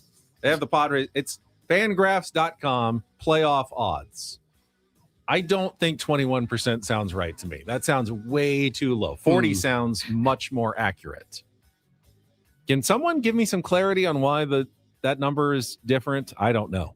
All right, we'll come back. Ted Leitner scheduled to join us in studio. Coming up next, more Bennett Woods on 97.3 The Fan.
All right, my friends, we are halfway home on a Tuesday. Ben and Woods, 97.3, The Fan. What an honor it is to have the great Uncle Ted Leitner joining us in studio. Paulie's here, Benny's here, and of course, to my right, the stories have already started. He sat down 5 minutes ago, and we're already cranked up. Uncle Teddy, welcome to the program. Guys, it's so great to see you. It's good to have you. I listened, but I to get to see you in person again. And I haven't seen Ben since, the playoffs? Yes, we were out at Bub's at the ballpark, I think. Woodsy, since he was maybe 6, 7 years old. I've known his family. We go way back. That's right. We go way back. And so it's just so great to see you, man. Good to see you. It's awesome. I'm sitting in front of a microphone. I have headphones on. I feel like I'm what do they call that? A broadcaster. Yeah, it feels natural, right? Oh, man, do I miss that. This is so great. It's great to have you. You're welcome anytime, by the way. I appreciate that. I do. And you shouldn't say that because you'll get We'll put you to work. I will literally put you to work. You'll get off the elevator and say, oh, gosh, he's here again. Come on, can we change the lock on the door? Whatever it takes to get rid of it. Ted and Ben and Woods has a nice ring to Ted it. and Ben and Woods, yes. Ted, Ben and Woods sounds really, really good. Teddy Woods. I love it. I'll take the last. Woods. I'll bring up the rear. It's not a problem. Before we do anything else, I just want to say what you said at Randy's celebration of life. And I know you were winging it like you always do, but man, I just enjoyed hearing your stories about RJ, and you still captivate a crowd like none other. I'm always in awe of how you can do that, and how you did it at Tony's, and how many times you've had to do that, unfortunately, in San Diego. But man, still, Jerry, you've still got the gift of gab, and we all appreciate it. I really appreciate that. I do. And yeah, you're right. I went on channel, where was I? On 51, and Paul Rudy did the interview, and I've known Paul forever since he was sports. Now he's a morning guy. And he says, and same thing he said to me. He said, would you do me a favor? Sure. Would you do my eulogy? Yeah, and I thought, I'm becoming the Grim Reaper. Yeah. I said, Paulie, it'll be like I'll show up at a friend's house and they'll think, oh, crap, am I sick? Am I Teddy's here. No, Ted's here. What's going to happen? Am I okay? Am I okay? But it was the first one was a CEO at Channel 8 and the KFMB stations who died of lung cancer, Bob Myers, who I dearly loved. And you don't say that too often about bosses. Yeah, fair enough. But we really, when they talk about a family, we had a family. And it was just spectacular. And then it was Jerry Coleman and then T. Gwynn, or whatever order that was. And then this one with RJ. And I just, I hate them. I feel like a fish out of water. I really do. And, but it's good. It's good. As a broadcaster, it's good occasionally to get out of the comfort zone and do something different. And the first one, like I said, for Bob Myers at Channel 8, my heart was going boom, boom, boom. And the one that got me was not a eulogy, but the one time I did a wedding when John Moores got remarried. And it's interesting enough, and then John had been the Padre owner and so forth, and I worked for him, and it was a joy, an absolute joy. Those of us who worked back then in that group, we call it Camelot, just like the line in the play where it's that brief, shining moment where you know it will never be the same again in broadcasting the rest of your life, and that's exactly the way it was. It was incredible. It was wonderful. So John sends me an email, and it says, Ted, have you ever married anybody? And I said, "Oh, these guys! Oh, they're way. These guys are way ahead of me. They're way ahead of me." And I shake my head, and I get on my little laptop, and I say, "John Jay, hey, I've married everybody. What the hell are you talking about?" And so he writes back and says, "No, I mean preside over the wedding." I said, no, I've never done that. I've done, like I said, funerals, left and right. And oh man, yes, I'd be glad to. So I do that, and it was fascinating because it was a Friday rehearsal and a Saturday wedding, and then a brunch on Sunday, and it was just. My heart was literally, and this was after 35 years of broadcasting, and speaking at the old stadium in front of 60,000, emceeing opening day with Jerry Coleman. I'd done all that stuff, but it's different when it's a funeral, a memorial, or when it's a wedding. So I walk out there for the rehearsal, and there's President Jimmy Carter on the first. God. The first, right below me right below me at the podium is Jimmy Carter and Rosalynn, the former First Lady. Oh my God. And baseball owners and all these people. And I'm thinking, God. I don't know if you guys have ever heard this or saw it in the movie, The Right Stuff, where Alan Shepard's on the nose cone for the first launch in like 1960, the first suborbital flight, first American flight. It was simply huge because the Russians were ahead of us and all that.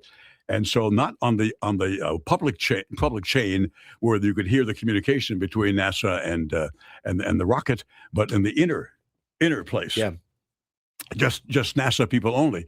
And I think they put it in the movie, which was just crazy. And it was, please God, don't let me screw up. Yeah, don't let me mess this And one he up. didn't say mess up. And he didn't say screw up. Yeah, I got you. And that's the prayer that I use before these things, which I used again. And Woodsy said, winging it. Yeah. Yes, I did, but with a caveat. For the first time in my life, I went in there with trepidation thinking, hey, you've been forgetting a lot of stuff lately. You've been blanking out. And I don't just mean that, where are my keys? Or what am I doing in the kitchen? I just came in the kitchen, so I'm going through that elderly thing, and I hope it's just that, because my older brother has Alzheimer's, and my mom had Alzheimer's, and her two sisters had Alzheimer's. So genetically, I'm, how did the doctors put it? Screwed. Yeah, screwed. Right. I want to use a medical term, if I possibly could. And so I was just so grateful that I got through that. Trevor Hoffman was on the first row, and he sent me a text later saying, hey, you're really great. Were you nervous? And I said, I was nervous for the first time in maybe 3 decades because I didn't want to blank out, forget stuff, screw up, or just suddenly, because that had happened to my older brother. Now with the Alzheimer's, he'd been a professor of psychology at his college, as well as having a private practice in psychology. And his students used to complain suddenly to the dean, he's forgetting his place. He's blanking out. He's repeating himself over and over. And that's how they made him retire. And that's how this all started for him. Well, it's So hard I to was believe. scared to death. Well, it's hard to believe. The listening three of to you us would talk. have to get mentally sharper over the next 25 to be years as sharp to as where you are right now. Next 25 minutes. It's crazy. Right here. It's crazy. I thought about you this weekend, and I brought it up when you sat down. I thought about you this weekend. I was at home on Sunday, and I put on a movie called The Bronx Tale, which you love, right? One of the greats of all time. And I thought to myself, we're having Uncle Teddy in this week, and they do such a good job at painting this picture. And I go, that was Uncle Teddy's neighborhood. Like when you grew up. That's it. That's it. The movie The Bronx Tale with De Niro and Chaz Palminteri. Oh. And I'm like, what's that like for you to watch a film like that takes you back to your youth? It's the same time period too. Yeah. And keep in mind, guys, when we get done here this morning at whatever time, now you can't leave. Yeah, now you can't leave. You lock the door. That's exactly right. And I saw a YouTube. I was telling Woodsy before. I saw a YouTube of an old guy that was part of that group there, an Italian guy in that neighborhood in the Bronx, and he told the story. He said, "Oh, that's a true story. I was there. Wow. I was there. If you saw the movie, that's based on a true story. He was there, and the bikers came in. That's exactly how it went on. That they gave him the beer. They started pouring the beer over the bartender's head, and everybody thought, "Oh, these guys are dead. They're done. These guys are done. You guys want butter or jam? Because you're toast. You're freaking toast." And they beat the hell out of these bikers and beat their bikes up and all that. So when I see just the bus line, because for me it was the Bronx, we moved to Yonkers, but it's the same bus line because they're on the border of each other. And I got tears in my eyes when I saw the bus. I'm so nostalgic. And it goes back to my mom, who was a saint and I loved, and my father, who was not a saint by any means. I mean, I saw De Niro as the dad and thought, "Oh, what an angel he was! What a guy! What a guy he was! Wish he was my dad. Yeah, I wish he was my dad. Great dad in that movie. Yeah, and that's through my years, not just as a kid. Of wow, what a great dad! And my dad was verbally abusive, physically abusive, no praise, no hand around the shoulder, hand on the shoulder, nothing. So I went through all that nostalgia, and it's all based on my mom, who was, I can't get over it to this day. And I know a lot of people can relate to that. Mm-hmm. And no matter what they are, Italian, Irish, Jewish, doesn't matter. A mom's a mom. And it was just, so I look at that and I think, oh man, look at that. And there was a thing on YouTube about the 12 sayings in New York that aren't around anymore. Yeah. Because we all had them. In Brooklyn, they had them. The whole Philadelphia thinks they started, yo, hey, yo. That was Brooklyn. Brooklyn. That was Brooklyn, not Philadelphia. No offense to Philadelphia. That started in Brooklyn. So these are the 12 sayings. And it was, you're a mook, you're a moke. It was just great They stuff. use him in that too. Right. He's such a mook. And if Jewish, you're a putz, you're a schmendrick. And I was watching these the other day, and it was awesome. I was saying, you're a crumb creep. A crumb creep coward. I love it. That's right. And the famous Jack Dempsey, who had his bar and restaurant in New York City, the former heavyweight champion, he called it a crumb bum. Crumb bum, This guy's a crumb bum. Crumb bum. That was big. And of course, they all called women broads, which was just pathetic. You're a real crumb bum. Ben still does. It's very odd. Ben still does it. It's crazy to hear. It's true. I'm with this broad, and she says this. It was just a different, he's old school. Different time. Some prejudicial, some discriminatory, some bad. But from a nostalgia standpoint, it's everything. The Bronx and Brooklyn and Yonkers and where I was, it really was a wonderful time with sports, restaurants, and peacetime after the Korean War. It was all, but there was a lot of discrimination. I didn't know this. I was a kid, and there was an old sign when we still lived in the Bronx in a shop window, "Help Wanted," and it was old and faded. And at the bottom, it had to be, I don't know, decades old. It had INNA, which I had no clue was. And I asked my mom, what does that mean?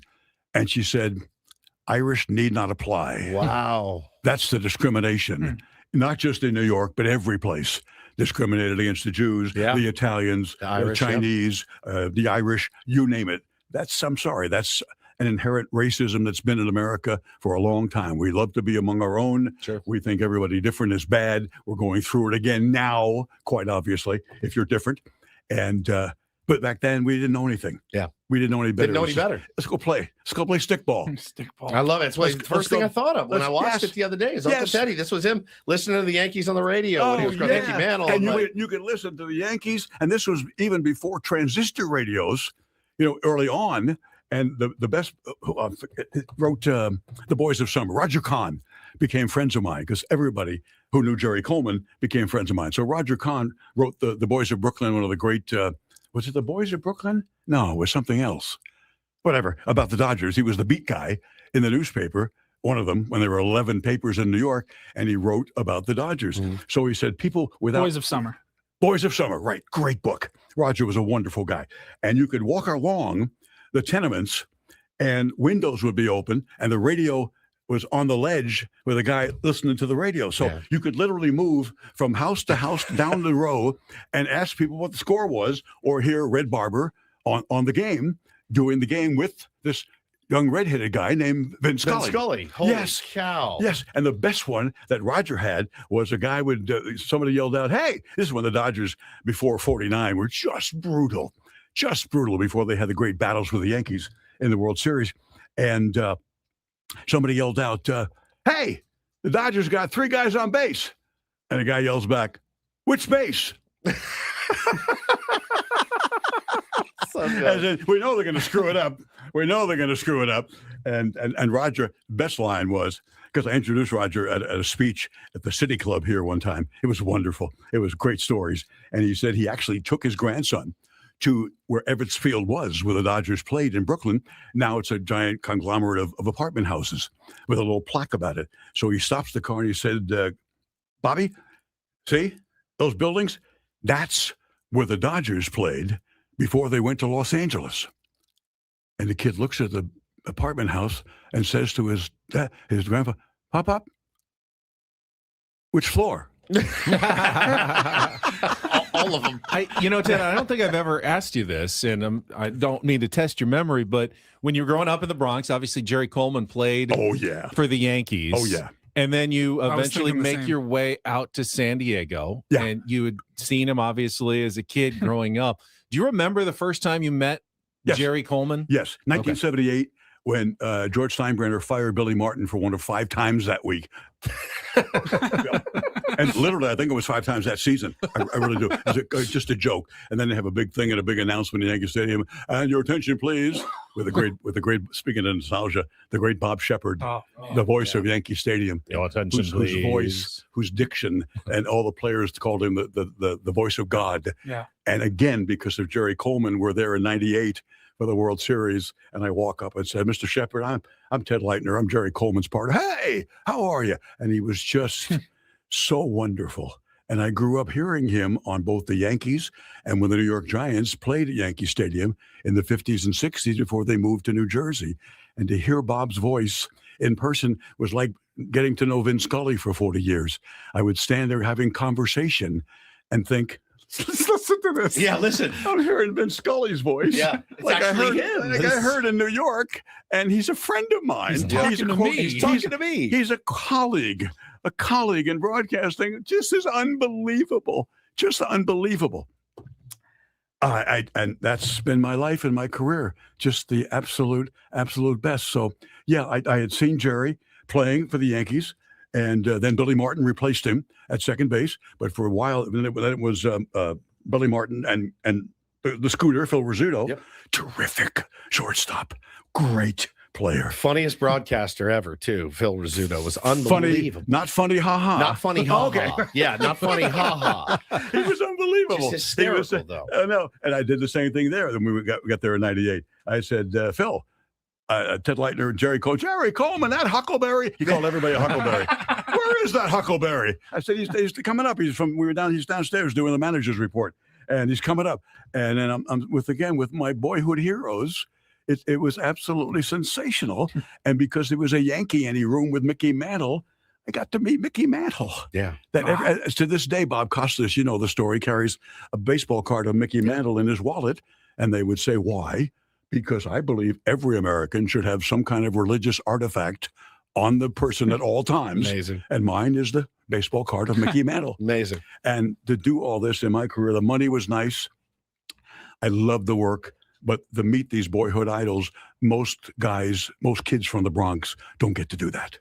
We have just scratched the surface. Take Yes, a quick sir. time out. Check some traffic. We'll come back with more. Uncle Teddy Leitner in studio with Ben and Woods. Loving it so far on San Diego's #1 sports station, 97.3 The Fan. First, though, big game coming up on Sunday. If you're looking for a way to maybe use your sports knowledge, make a little money, try Prize Picks. It's daily fantasy. Setting lineups against the numbers, just picking more or less from 2 to 6 players. It's like a season-long fantasy football season, but it's all just in one day, and you can actually win real money. All you have to do is sign up by going to the Prize Picks website, download the Prize Picks app, and use the code KWFN. You're going to get $50 in lineups when you play your first $5 lineup. That's code KWFN to get $50 in lineups when you play your first $5 lineup. And to get you started this week, max discount score. Drake May, New England quarterback, more than 1/2 of 1 passing yard.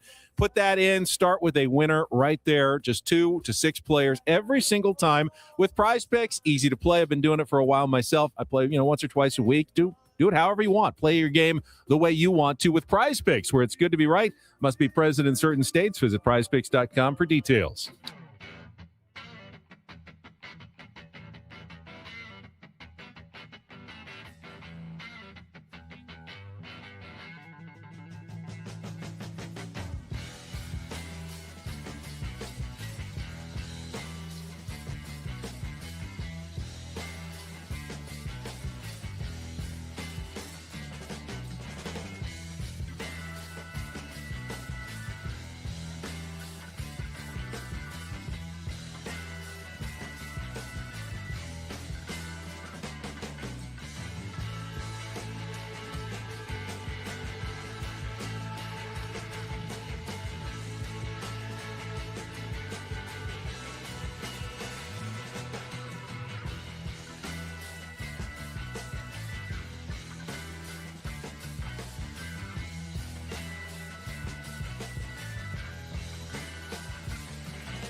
Hey, player, this is all yours. This room with this view. This speakeasy with this cocktail. Hey, could you make that too? The spa with this. Ah. And this pool on this roof. This is all for you. The all-new Hamul Casino Resort, now open.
Here with Uncle Ted Leitner in studio. We'll play a Take on Woods, push it back to our next hour, give you a chance to win our weekly prize, the tickets to Guns N' Roses at Snapdragon Stadium, probably in our 9 o'clock hour somewhere.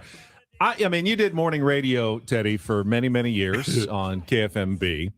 And lots is the same, but there's also changes. Like we're on YouTube streaming right now. Everyone loves your Tony Gwynn shirt. They're wondering where It is that looks like dandy, a isn't it? custom, like a It's one. I wear it all the time. A one of one. Everyone loves that. But the reaction we get, I don't know how you would have handled it. We get instant reaction constantly feedback from our tier ones, and they're absolute. Teddy's a legend.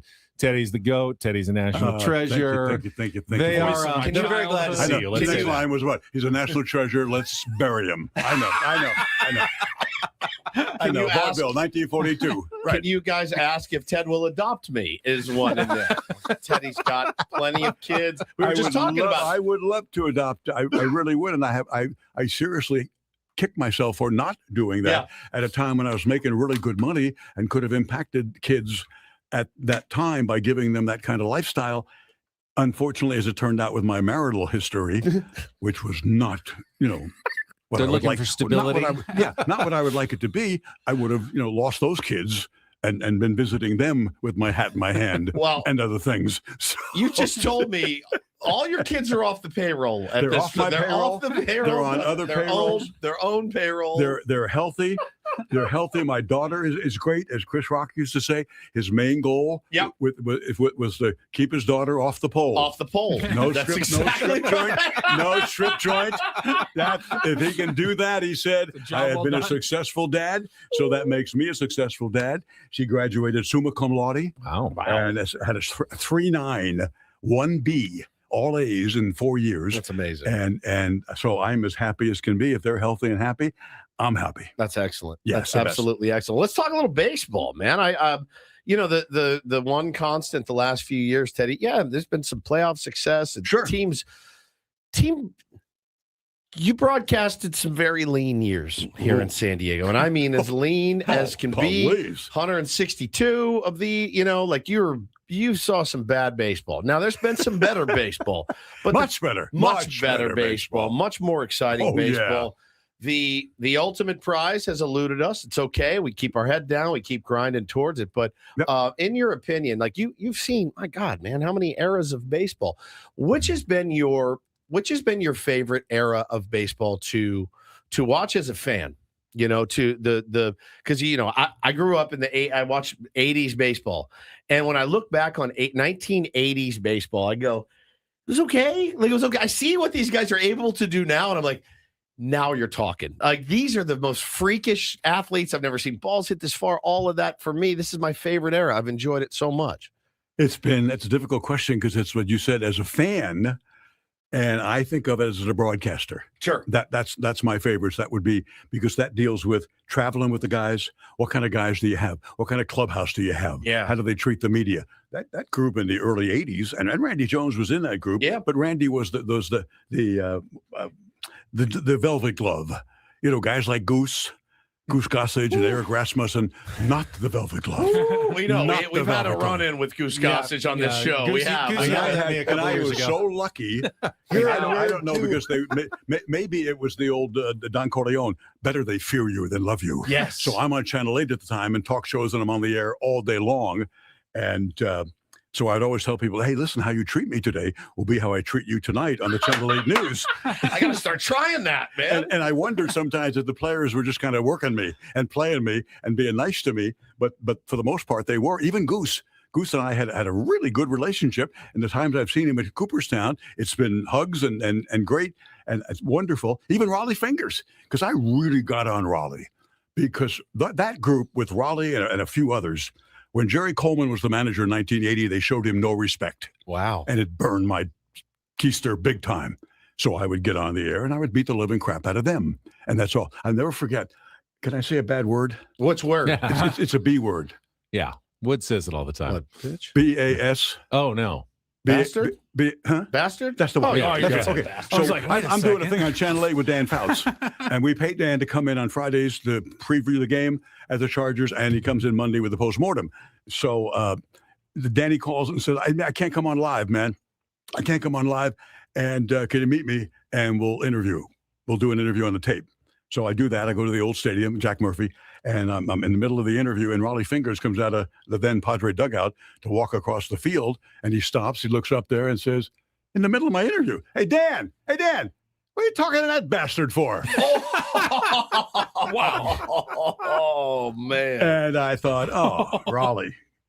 Okay, got to start the interview again. This is the old days, you know. And we're on film, I think. Yeah, it was film. It wasn't even tape. It was film back then.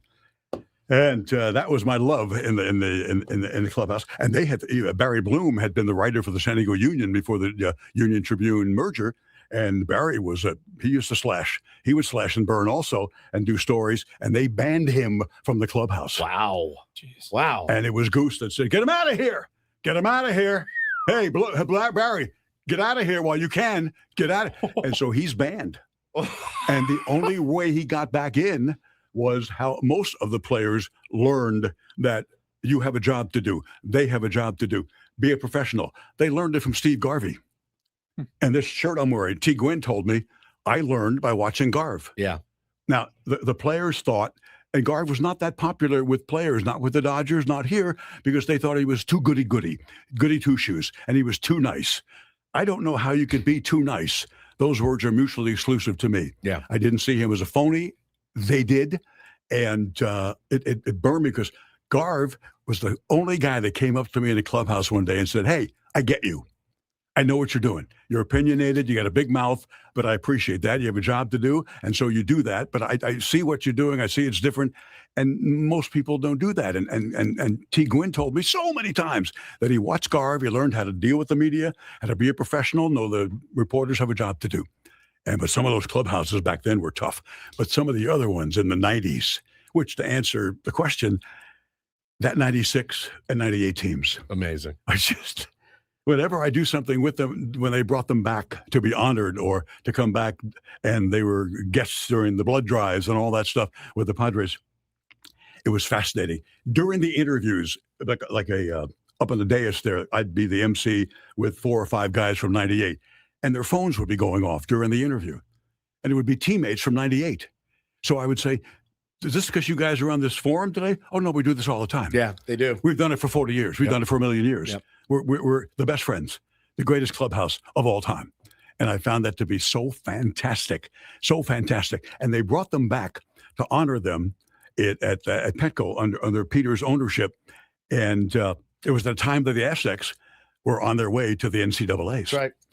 And so many of the Padre guys from '98 would ask me, "Hey, I was watching the game last night, or I was at the ballpark when that guy hit the big shot, meeting Lamont Butler," and they had an incredible attachment, those '98 Padres, to what the Aztec basketball program is like, because those Padre guys were old school. It was Ken Caminetti, no BS, it was Ken Caminetti. I'll never forget there was a Padre reliever who had been a reliever, but he wanted to be a starter. He had been a starter. They put him back in the bullpen. And he criticized Bochy. Hey, I'm not a reliever. I should be a starter. I should be a starter. So when he comes in to the clubhouse that day for the game, his entire locker is cleaned out, and all his clothes are thrown on Bruce Bochy's manager's office floor. And he comes in and says, "Hey, the hell messed with my locker? Where's everything?" And Cammy walks up to him and says, "Hey, I put him in Bochy's office. What about it?" "Why?"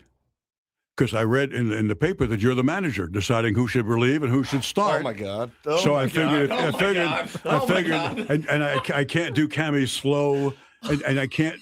You can't see my eyes, the death stare when you got the Caminetti death stare. And so since I thought you're the manager, you should be dressing in the manager's office. I'm sorry. I got you, Cammy. Take your breath away, man. I got you. I got you. The same thing in Peoria with these guys on the third base side, right by the dugout, riding him and riding him and riding. "You're a bum. You're no good." So Cammy has his 2 at-bats. I'm out. Gets dressed. Instead of walking down the right field line to get in his car and go play golf, he gets in his clothes and he goes up in the stands and he sits down next to them. And it was like, speaking of nostalgia, if you ever saw Jackie Gleason as Ralph Cramden on The Honeymooners, it was hamda, hamda, hamda, hamda, hamda, hamda, hamda, hamda, hamda, hamda, hamda. And he would say, "Hey, you guys got a problem with me?" How we doing? No, Cammy. No, we were just kidding around. We're just kidding around. How come you said this? And how come you said that? How come you said that? And I went to him. I had a great relationship with him. I loved him dearly. And I went, and I never saw a player like him. A player on a team in any market where I've been, Oklahoma, in football teams, and Philadelphia with the Phillies and all that stuff, who had a connection to the fans. Yeah. He was a rock star. It was mind-boggling. 4 years, that's all. But he was at a level, at a height, and different than any other star that ever played here. We got to take another quick time out. Man, I what want a to talk. story. I want to talk about some of your TV years because I try to do what Uncle Teddy does on a nightly basis, and I always feel I can't. I don't know that I can captivate the way that Uncle Ted does. But don't feel love the bad. stories. You can. It's amazing. We'll take a quick time out. Come back with more Ben and Woods with Uncle Ted Leitner after this on San Diego's #1 sports station, 97.3 The Fan. Gambling problem? Call 1-800-GAMBLER. GEGE 000-466. For a full list of games and rules, play at 7 Mile Casino. Visit 7milecasino.com. First, though, maybe we can invite Uncle Teddy down to our place to play cards, 7 Mile Casino. It is right down the 5 freeway in Chula Vista. It is only 7 minutes from Petco Park. That's exactly right. You walk in, you're going to be amazed at how nice this place is. If you like playing cards, California-style blackjack, Texas Hold'em, Pai Gow, or Baccarat, there's no place in San Diego you should be going other than 7 Mile Casino. Yeah, they got great food. They got friendly dealers. Best part, again, just the proximity to downtown, just 7 minutes away. Nothing wrong with the places that are, a little bit further of a drive, but this one's just so convenient. When you walk in, you feel like, oh, yeah, this is way better than I thought it was going to be. And we've been going there a long time, been a big supporter of this show. So do us a favor, support them back as well. And I love that it's a 24/7 option. A lot of people work overnight shifts. I just ran into one the other day. You're getting off work at 6 a.m. You don't necessarily want to go home. Go to 7 Mile Casino. You get a meal 24/7. Have some entertainment, play some cards, and then during the day, enjoy the patio, the views of San Diego Bay. It's pretty spectacular. Tell them Ben and Wood sent you at 7 Mile Casino, just 7 minutes from downtown.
He just here. I'll show you a little. Just a little. Please just a don't. little bit. What hurts on you? Nothing at all. A little bit. Not that now. So let's say whatever you're about to touch is the only thing. Let's say It's gonna hurt. Right? All right, yeah. Okay. Pretend your knee hurts. Pretend your knee. It's going to in a second. Right here. Oh, that is not pleasant. Hey, player, this is all yours. This room with this view. This speakeasy with this cocktail. Hey, could you make that too? The spa with this. Ah. And this pool on this roof. This is all for you. The all-new Hamul Casino Resort, now open.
Back live. That Ken Caminiti story is one of my favorite things I've ever heard in the history of baseball Sitting next stories. to hecklers at spring training. That one's great. Unbelievable. No, but it's the I'm going to take this guy's clothes and throw it in Boch's. I've never heard that Ashby story. told me that. You knew that? Or maybe it happened another time, but it was basically the exact same story. That's- Cammy.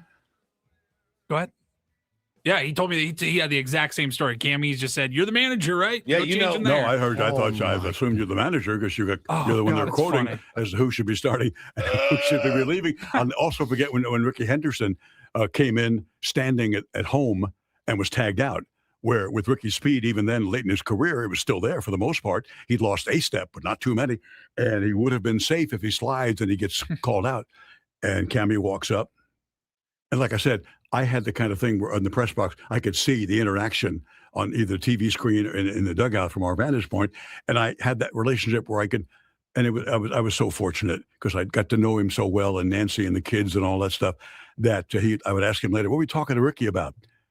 And I walked up, I said, hey, that better never happen again. Wow. You got to slide there. I got it, Cammy. I got it. You're right. 100%. 100%. And that's Ricky. That's Ken Caminiti. Commanded respect. That's Just Ken commanded. Caminiti, where people would tell me in the ticket office that they, after a while, they knew exactly what they were doing when they got these calls. Listen, I've been a Padres season ticket holder since 1969 or 73, and I'm on the first base side. I got good seats. Could I get a comparable seat on the third base side? Yeah, they wanted to watch Cammy. True story. Yeah. True story. So early on, they say, why? Then they stopped asking because they knew, I want to be close to Ken Caminiti. Unreal. Show me a player in any city that's ever been the case. It's unreal. So good. Yeah. Uncle Ted Leitner in studio. All guests on Ben and Woods appear on the David P. Shapiro Fan Hotline. David P. Shapiro, criminal defense attorneys, helping good people regain control of their future when charged with a crime since 2010. Visit davidpshapirolaw.com. I said I wanted to ask you about your TV days on Channel 8 because, I go every night and I'll put together a sports cast, maybe 2.5 minutes nowadays. They're much shorter than they used to be. Oh, yeah, I got 4 minutes. I will write a script. It'll be there in the prompter. So I got my safety net right there. But I've been told that you would do 5 minutes or more every night on Channel 8 and nothing in the prompter, just blank. No, just true, blank. True. Amazing. True. How did you do that? I don't know. I don't know. And it served me so well in so many other things on talk shows and ad-libbing and speaking and live audiences. And I don't know where it comes from. I'll give you an idea about my wonderfully warm father, where I said, I want to be a broadcaster. And this came out of almost nowhere. And his comment was, you have absolutely no discernible talent. Oh, God, man. Which I'm sure is a mantra that was repeated by many, many in the San Diego audience over the years. No discernible talent. You could be a doorstop, perhaps. You could be second base, which means actually the base, not playing second base. But I could not do any math to this day, could not, and was so shy and not well read. I knew nothing. I had no confidence with the guys, no confidence with women. And it was just fascinating to me. Fascinating. I had dinner when the Padres went to New York. I would go to dinner with my high school girlfriend / prom date, who was a cheerleader when I was the captain of the football team my senior year. And we'd have wonderful conversations. And I would tell her, Sue, and she passed away 2 years ago, and I can't tell you the impact it had, because it wasn't just a little 17-year-old romance, which it was everything to me. Yeah. Because after being told by my father, you're no good, and he would tell all 3 kids, you're stupid, you're a moron. That's all we ever heard, and it's so debilitating. Who's the comedian that used to be on Saturday Night Live? Mulaney. John Mulaney, yeah. John Mulaney. And John Mulaney had that kind of a father where he said one time in stand-up, I'm pretty sure my dad loved us, but he had absolutely no concern about our happiness or self-esteem. Yeah. And that generation, maybe he's part of that generation back then that was not affectionate and would not say good things to their kids, not give them confidence. Hey, I brought myself up with my lousy father, and you're going to have the same thing. And that's all I know, so I'm going to do that kind of a thing. And it was soul crushing. So I tell Sue, hey, I couldn't have a conversation with a girl back then, and yada yada yada. Now the cheerleader, and I thought the most beautiful girl in school, Sue was. She was, but I didn't say that to her at the time, and now she likes me, and that meant I told her at dinner 40 years later, Sue, you have no idea what that meant to me, that somebody so beautiful like you would like me when I had no self-esteem whatsoever. And in terms of getting up in front of, say, 15 kids in class to give an oral report, that we all have to do, I would cut school and face my father's wrath when he found out about it, because I would say, okay, they're going to be there. They should be by the L's, or they should be to my seat by Thursday. I'll cut school on Thursday. It mortified me to get up and speak in front of 15 kids. And that's not the Lone Ranger. Most people fear public speaking. Jerry Seinfeld does that routine that the actual research shows people, when they list their fears, it's fear of public speaking and fear of death is number 2. Right, yeah. So Seinfeld says, so you're telling me you'd rather be in the coffin than give the eulogy? Correct. Is that what you're saying? Yes. For a lot. Yes, it scares you to death. You're going to make a mistake. Your peers, your kids, your guys, your buddies are going to laugh at you, or the girls are going to, what an idiot. That's crushing to you. That's crushing to a young person. So I would go years later and stand at home plate at Petco or in Qualcomm with 60,000 as a master of ceremonies, and I would look up at the upper deck packed, and I'd breathe in and go, God, I love this. Yeah, amazing. I love this. I had no idea that you overcame that fear. I think our dear friend Bill Walton, who overcame the speech impediment and would never speak. And Yes. then you could never shut them up. No, after you get And that's me. That's me. I'll never forget when Jeff Morad was going to buy the club and he was getting to know us and listen to us and all that. And he said to me one day on the bus, you know, Ted, you don't speak in sentences, you speak in paragraphs. the bloviation. I said, Jeff, that's my job. That's I'm what supposed to I do. talk. And I never talked from 2 to 18. I had nothing to say because I knew nothing. So I started to read and know stuff and whatever. And I would always tease him and say, hey, I'm a talk show host. I know everything. That's right. That's right. That's amazing. That is amazing. That's the way it was. So the nostalgia for me includes, you know, being able to have, I'll give you an example. Who said, Ben, did you say the gift of gab? The gift of gab. The gift of gab. I'm out at my junior year at Oklahoma State. And a guy in Kansas, little city in Kansas, Wellington, Kansas, little baby 250-watt radio station that does girls softball, boys pee-wee baseball, and they want to do play-by-play. So they call the head of the radio TV department at Oklahoma State. You got a play-by-play? Yeah, we got a play-by-play guy, and you'll like him, yada, yada, yada. So that's my job, $100 a week. I thought I was Mel Allen. I thought I was Kurt Gowdy. I thought I was every big-time guy that ever lived. Yeah. And it was wonderful, just wonderful. Ted, you got one more segment in you? I've been distracted. I need to throw to traffic and get us to the top of the hour, but can I get you for one more at the top of the hour? You can get me for as many as Thank you so much. All right, Benny, I'm retired. Let's go. We're going to check traffic, get that done with. We'll get to the top of the hour, and then one more segment in studio with Ted Leitner. Coming up next with Ben Woods on San Diego's #1 sports station, 97.3 The Fan. From the 855 Get Ross Traffic Center. Injured? Demand justice. Demand Jurowitz. 855GetRoss.com. Here's Kelly Danick. Traffic is brought to you by Valvoline Instant Oil Change. A little busy on our roads this time around. A collision on southbound side of the 805 Balboa off-ramp, motorcycle involved in that, and reports of a crash on northbound 805 before Balboa. Several vehicles got into it. It's in the center divide. Westbound 8, right before the 163 accident in the center divide. Southside Coastline before Carmel Valley Road, got some debris reported in the 2 left lanes. Heads up, San Diego. The next long weekend is coming up. Get road ready now. Valvoline Instant Oil Change. Get you in and out fast. No appointment needed. Real pros check right. This hour on 97.3 The Fan brought to you by GL Pools, the company trusted by thousands of San Diegans to keep their pools sparkling, swim ready, and expertly maintained. Called GL Pools now.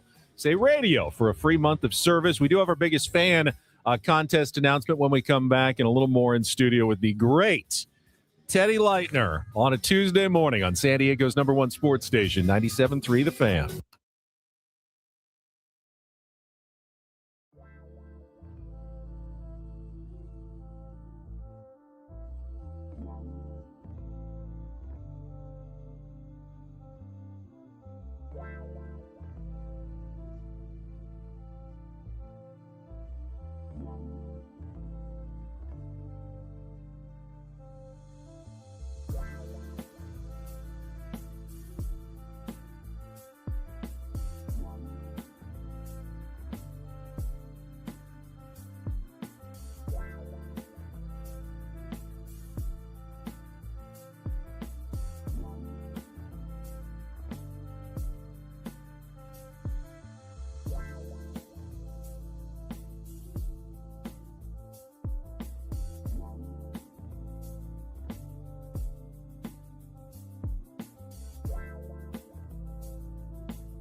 Final hour of Ben and Woods on a Tuesday morning. We got Uncle Ted Leitner in studio. Before we do anything else, though, it is time to announce our biggest fan winner of the day. If you hear your name called, you'll have 10 minutes to call us back at 833-288-0973. You remember radio contests, don't you? Oh, yeah. Ted, if you call us back, you will qualify for the grand prize, night in an Odyssey suite at a Padres game this upcoming season with all the fan staff, catered by Spiro's Mediterranean Cuisine.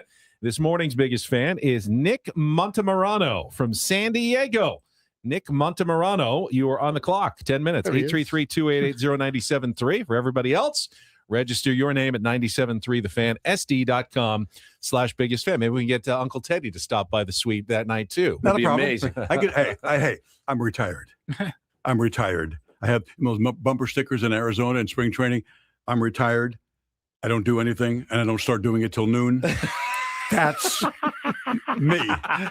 That's me. Yeah, I met you in the elevator, 8 a.m. You go, it's a little early for me in my retired age. A little early. But I'm just listening to Ben do commercials, and I would do those live commercials during my afternoon and morning shows. And we had Hudson and Bauer at the time that were very popular, as was Jeff and Jer. Yeah. And we lost Jerry. That just Did, yep. killed me. Yeah. Killed me. What a guy. What a guy. And we would do stuff, and many times the sponsors would get upset, and we'd say, "No, we just spent an extra 40 seconds making a joke about your product." but they didn't see it that way. No, they didn't. So I'll never forget. I forget who I upset. And Paul Palmer, rest his soul, a great man, a wonderful man. There was a general manager of the radio station, so he calls me and said, "Would you stop? We're making a lot of money, but stop criticizing and making jokes about the advertisers." So I say, okay. And then we go on, and I was on a Padre trip, and I got jerked around by an airline that bumped me off. I got bumped. And so I get on, and Hudson and Bauer had heard that I had trouble the night before. What happened? And now I'm thinking, Paul just told me to shut up. And I say, nothing. I just had a little problem with the airline. It's no big deal. And Mac says, what airline? And I said, I don't want to say. I can't say. What airline? What? I said, Mac, I can't say, but I will say this. They fly in the continental United States. Are you saying? And they served us a continental breakfast that morning. And so they're gone by the next day. They cancel. Paul, they cancel. Continental Airlines just doesn't exist now. It was in a merger, and it's gone. And so Paul calls me in again. Gosh, dang it. Didn't I tell you? It's coming. And so as I'm leaving, I'll never forget this. As I'm leaving, Paul says, Teddy, what? You keep this up, when you die, they're going to have to hire pallbearers. Are you saying great line? Are you saying that Uncle Teddy sometimes can have a temper? Because one of the favorite clips that we play on this show, do you remember? Aztec basketball? Non-West tournament. I remember 56. Aztecs. These guys are unbelievable. Driving down the lane. They get it. We got a broadcast here, and you're worried about a suitcase. Unbelievable. These people are unbelievable in this arena. They got security guards think they're guarding the Pentagon. Coming over here, interrupting me during a broadcast to worry about a suitcase. Unbelievable. Stupid. Three unbelievable. Totally stupid. At the line. Excuse me. Bairstow, free throw, of course. He can't miss. New Mexico comes on back on the and one by Cameron Bairstow to take a 59-57 lead. Had a guy reach over my shoulder, tapping me on the shoulder, asking me a question during the drive there by Cameron Bairstow. Because my suitcase is behind the chair, and he thinks it's too much in the way by these morons that think the terrorists are honing in here on the Mountain West tournament in Las Vegas. The best. The absolute best. That's so legendary to hear that. And you're in the zone, man. You're in the zone. I kept it clean, did I not? You did. I'm very proud of me because, like we said, I'm from the streets of New York. So I've said a couple of bad words that have, peeled off the paint of my hood sometimes when someone cuts me off in traffic. And that guy, and I missed that Bairstow layup, won the game. It won the game and the Mountain West tournament for New Mexico. And then I missed the play, so my audience missed the play, and that's inexcusable. And that's because the guy literally not just tapped my shoulder, he grabs my shoulder to point to the suitcase that's right behind my seat. Live on the air. It's blocking the aisle. You've right already while checked I'm on out of the your air. hotel. You got to leave right after the game. Right. So, where else are you going to put it? I'm going from there to march back to spring training with the Padres. So I got the suitcase, and the fact that I didn't take a life was Yeah, throwing a punch at least at a minimum. I no, thought would really have been. that's more than you can ask for. I love hearing that. We love that clip. Oh my God, do we love that clip? Uncle Teddy, we play it. It's going to live forever, man. It's going to live If forever. only. Yeah, right. It will, man. It will. Dominic brings up one. Paulie can call it up. But when you were doing Padres games with Jesse Agler, yeah, we had a bid every week where Jesse would come on and we give him an incorporator word. So you have to put the incorporator word in. And I think it was one of the very first one. Yeah, we gave him the word mayonnaise to work into the broadcast. Not easy, I might add. Yeah, no, it was. And we still have the audio from that one as well. Here's the 1-2, and a swing and a miss. Nunez strikes out. Now 2 down here in the bottom of the 3rd inning. Second strikeout of the night for Logan Allen. So you got your crab meat, your lump crab meat, your mayonnaise, your breadcrumbs, your spices, your herbs, all that goes into it. But sometimes too many breadcrumbs, too much filler, not as good. So you got to know where to go to get your great mayonnaise. 2 outs and the base is empty. Padres leading 5-1 in the bottom of the 3rd inning. Thank you, Bobby Flay. Yes. Well, you know, a little bit of a foodie, a little bit of a food snob. I'm a little bit of an eater. Snob's got nothing to do with it. It's so good.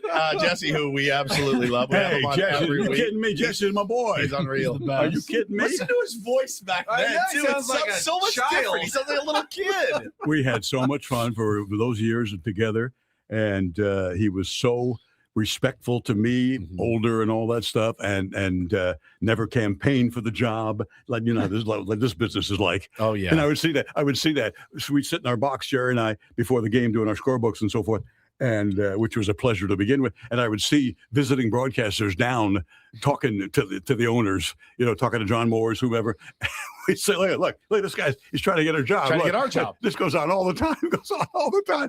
Jesse was never, not even a hint of that crapola. And I'm so glad that he and T are doing that.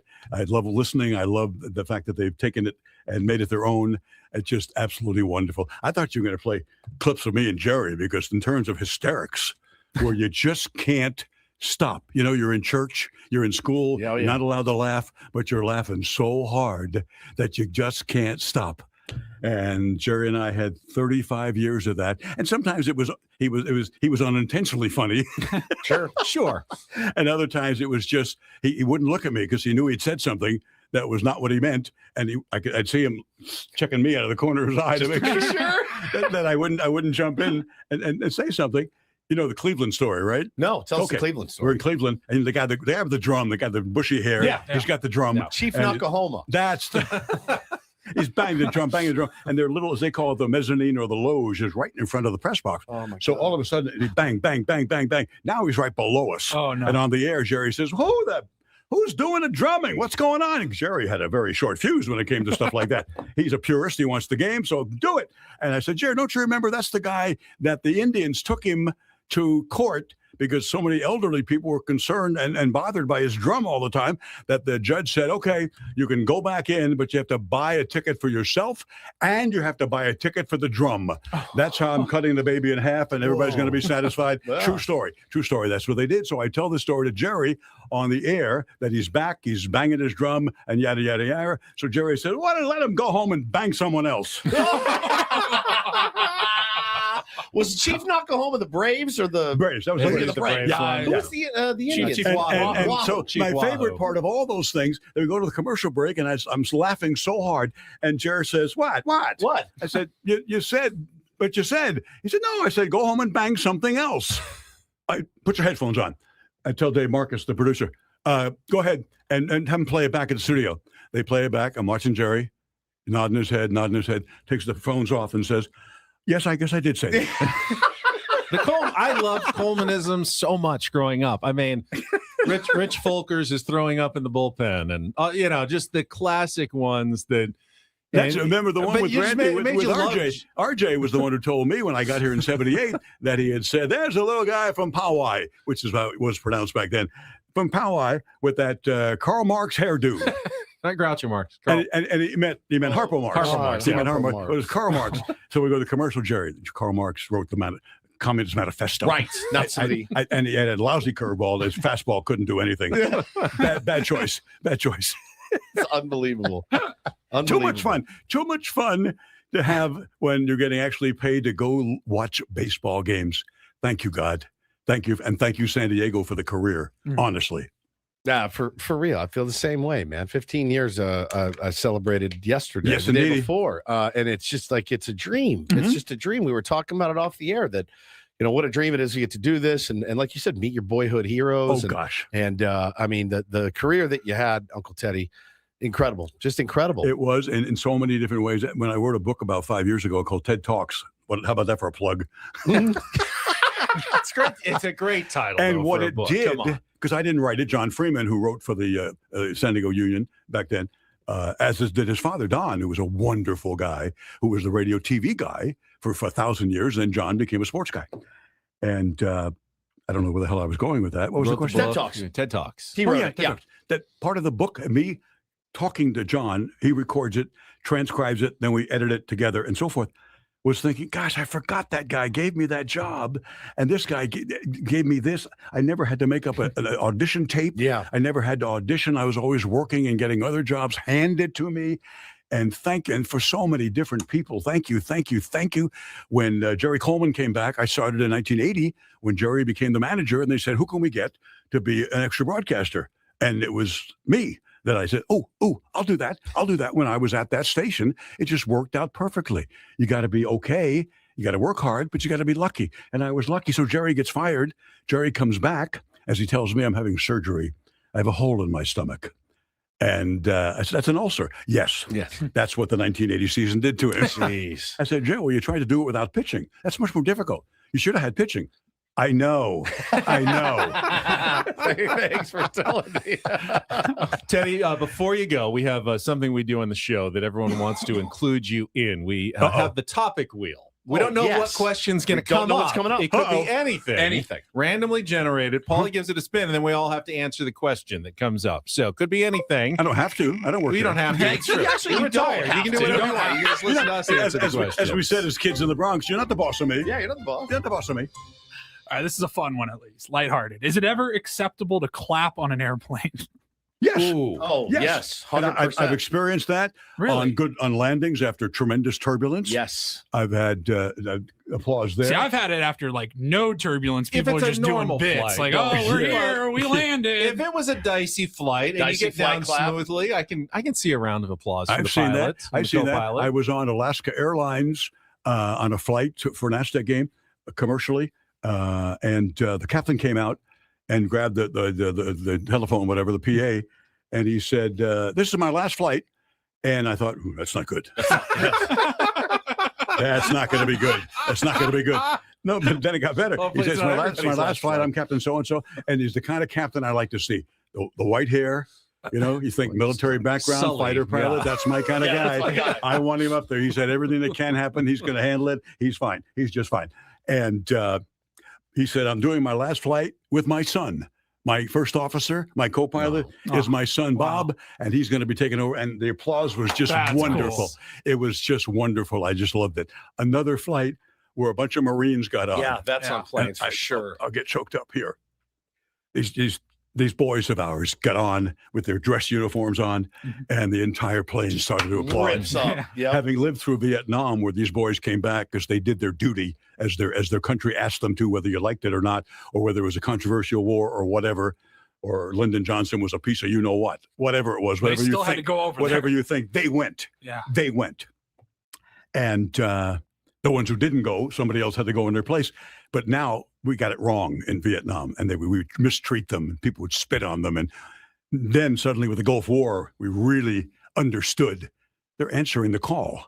There's no higher calling than answering the call of your country, Yeah, And brilliant. that applause in the plane made me feel Yeah. like an American. I just loved every second of it. I loved every second of today, Uncle Teddy. That was such amazing. a treat, That man. was amazing. The game's over? That's it? Game's That's over. it. Yep. Big Dan says, no disrespect to any of your weekly guests. They just don't have the stories like Uncle Teddy. they I can don't. listen to Uncle Teddy every day. Somebody said, "Can we get Uncle Teddy Tuesdays Teddy going?" Tuesday is a great idea. Teddy Tuesdays. Teddy Tuesday You is can, great. you can call my agent if I ever get one. I don't have one. I never had one. You can have ours. Have your people call my people. Once I get the people, that'll be fine, and I'd come out anytime. Teddy Tuesday is one of the better ideas I've ever seen. Teddy Tuesday. We'll have our people negotiate with your people. Absolutely. Oh, by the way, he did call in just in time. Is this Nick Montemarano? I like This is me. Hey, how's it Nick, going? congratulations. I saw you blinking about 9 minutes in. You snuck in under the wire, and you have Good to go. qualified for our biggest fan contest. You are good to go, Paulie says, so we'll let you know if you win at the end of the contest. But thanks for listening, man. Amazing. Thanks so much. And I huge voter for the Teddy Tuesday too. Teddy Yeah, Tuesday. Teddy Tuesday. Thank you, Everybody's thank you. in. Everybody's in for Teddy Tuesday. Well, we really appreciate it, Ted. Thank you so Sure, much Ted. Great to see you. for joining us this morning. We're going to come back. We missed a few things while Teddy was here. We're going to play Take on Woods. If you want to be our contestant, try to qualify for the Guns N' Roses tickets, our trivia game. UV Woods coming up next. 833-288-0973. Call now. We will come back with more Ben and Woods on San Diego's #1 sports station, 97.3 The Fan. While I say goodbye to Teddy, I'll remind you one more time with the big game this week. It's a perfect time to get started with daily fantasy at Prize Picks, your last chance to play a little football before next fall rolls around. And this week is a perfect time to get started because with the big game, they've got the max discount square. Drake May, 1/2 of 1 passing yard. You just pick more because you're picking against the stat numbers. Put that in your winning lineup with between 2 and 6 players and win actual money. I mean, you're watching the games anyway. Play however you want to. It's just fun. You can go with basketball. You can go points, rebounds, assists, all your favorite players, your favorite teams, college basketball. You're watching a game tonight at Viejas Arena. You can play Prize Picks every single day of the week. When you sign up, just make sure you use the code KWFN. You're going to get $50 in lineups when you play your first $5 lineup. That's code KWFN to get $50 in lineups when you play your first $5 lineup. Get started today. It's Prize Picks, where it's good to be right. Must be present in certain states. Visit prizepicks.com for details.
Hey, player, this is all yours. This room with this view. This speakeasy with this cocktail. Hey, could you make that too? This spa with this. Ah. And this pool on this roof. This is all for you. The all-new Hamul Casino Resort, now open.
Going until 10 o'clock this morning. Ben and Woods here on 97.3 The Fan. Teddy's still actually in the building. He said he might stick around to watch Woods play Take on Woods. But now I'm very nervous. We got a contestant on the line. We got our either musical, TV, or movie trivia contest. Up to the listener. We will find out. Let's get to today's game.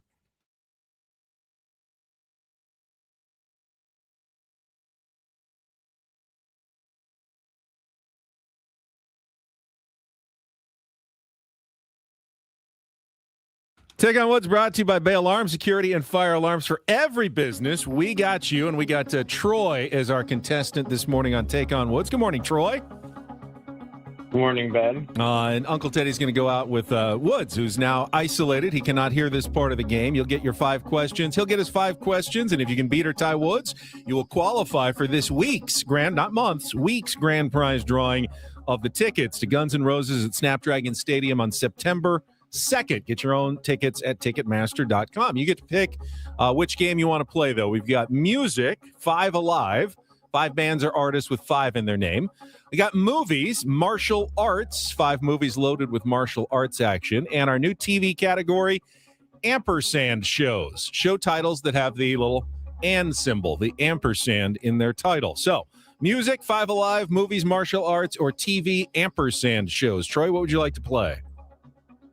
Music. Music. All right, 5 Alive. I think this is kind of a tough one today. There are 5 bands or artists with the word/number 5 in their name. You'll have 60 seconds to answer as many as you can. If you don't know one, say pass. We'll come back to it if there's time left on the clock. First question is our 2-second song. Paulie will play you the little music. You need to give me the title of the song and the artist to score the points. Troy, are you ready to play? Yes. All right, let's put 60 seconds on the clock. Remember the word 5 in all of our artists or bands. 5 Alive, the category. Your time begins when Paul plays the music. Good luck, Troy. Let's take on Woods. Jackson 5. ABC. Correct. Piano-based soft rocker Vladimir Ondrasik, with top 40 hits including Superman and 100 Years, is known professionally by what 5 for Fighting. Correct. Which English band's 1964 hit Glad All Over knocked the Beatles' I Want to Hold Your Hand out of the top spot on the charts? Pass. 1997's Brick was the most successful single for which North Carolina trio that chose its name for alliteration rather than numerical accuracy?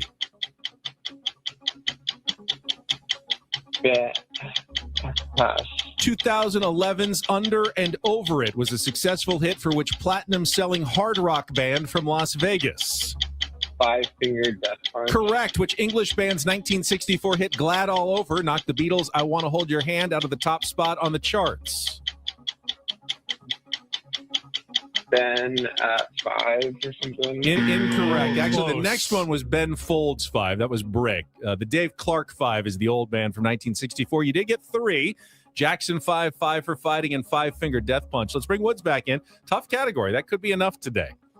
Not sure. We will find out. Troy's score is locked in. Woods, I will let you know it is a music category today against Troy. That's all you get, though. 60 seconds back on the clock. Same 5 questions. Your time begins when Paul plays the music. Good luck, Woods. Let's take on Troy.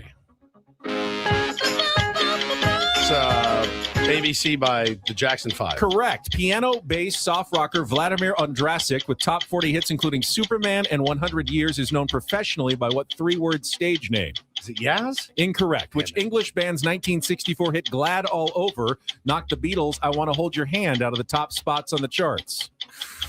I feel like the category would help me. Yes, it would. Pass. 1997's Brick was the most successful single for which North Carolina... Ben Folds 5. Correct. 2011's Under and Over It was a successful hit for which platinum-selling hard rock band from Las Vegas? Platinum-selling hard rock band from Vegas.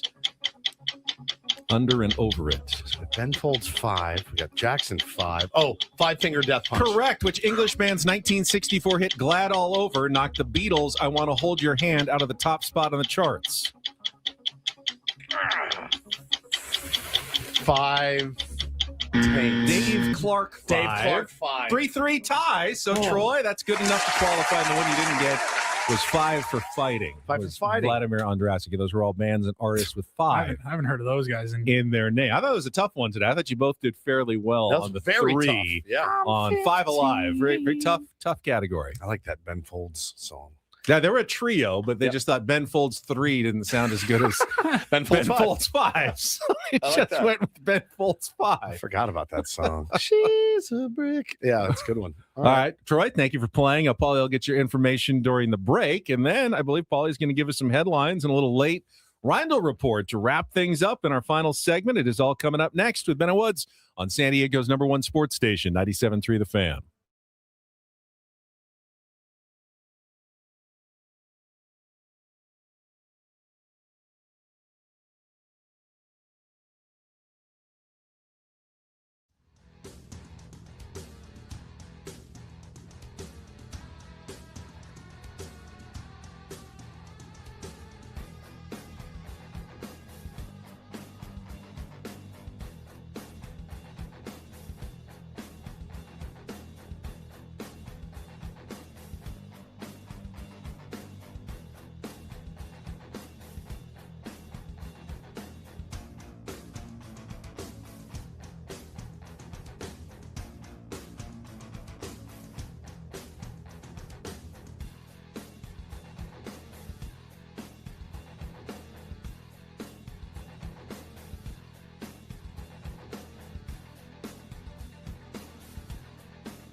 He just here. I'll show you a little. Just a little. Please just a don't. little bit. What hurts on you? Nothing at all. A little bit. Nothing. Now, So let's say whatever you're about to touch is the only thing. Let's say It's gonna hurt. Right? All right, yeah. Okay. Pretend your knee hurts. Pretend your knee. It's going to in a second. Right here. That is not pleasant. Hey, player, this is all yours. This room with this view. This speakeasy with this cocktail. Hey, could you make that too? The spa with this. Ah. And this pool on this roof. This is all for you. The all-new Hamul Casino Resort, now open.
Broadcasting live from the Bill House Studios. We know how. Bennett Woods wrapping things up on a Tuesday morning.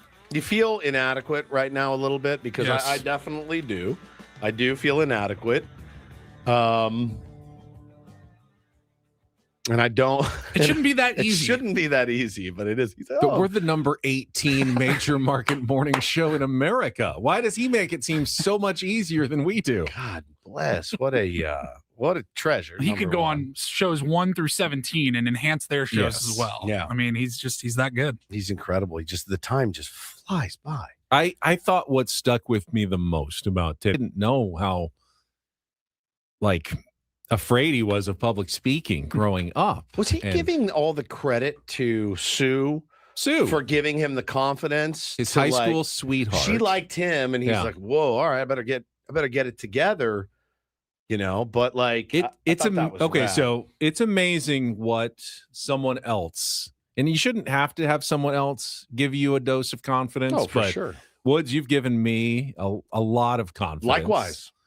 And it really makes a difference. Like you can believe in yourself, but until someone else kind of believes in you, Gives you a you're push. always going to be, am I just deluding myself? Correct.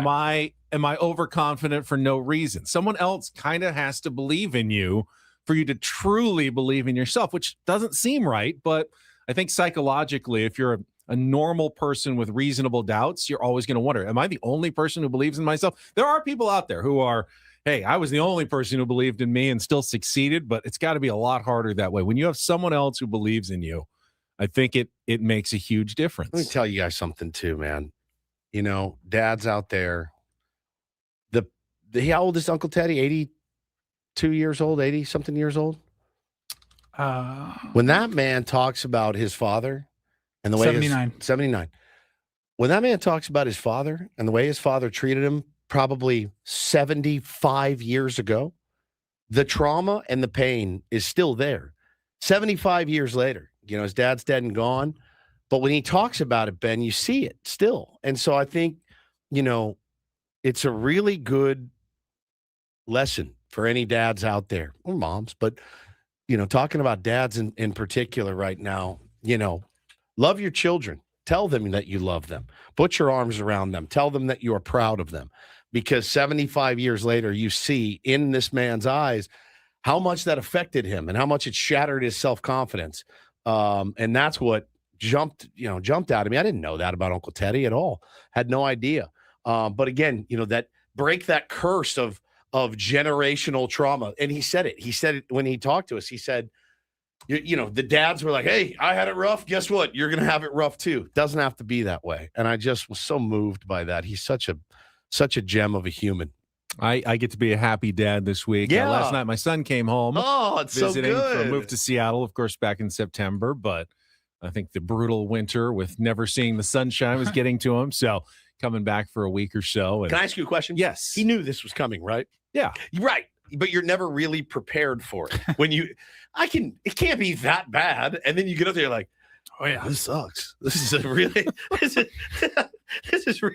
tough. I mean, I know right where he lives. I had friends that lived around the block from where he's at now. And I'm like, yeah, I remember those cold, wet days, just walking to the bus or whatever you're doing. I think it's been extra cold. I mean, just really brutal, like the winter everywhere else. So when he got back, you said Jack picked him up. Jack picked him up at the airport. Yep. Got In and Out burger for the family. We just had movie night. We watched Fargo, great classic. Unbelievable. It was nice to have all my people under the same roof. He's so happy to be back. It's been a while. Yeah, I think so. What's he going to do?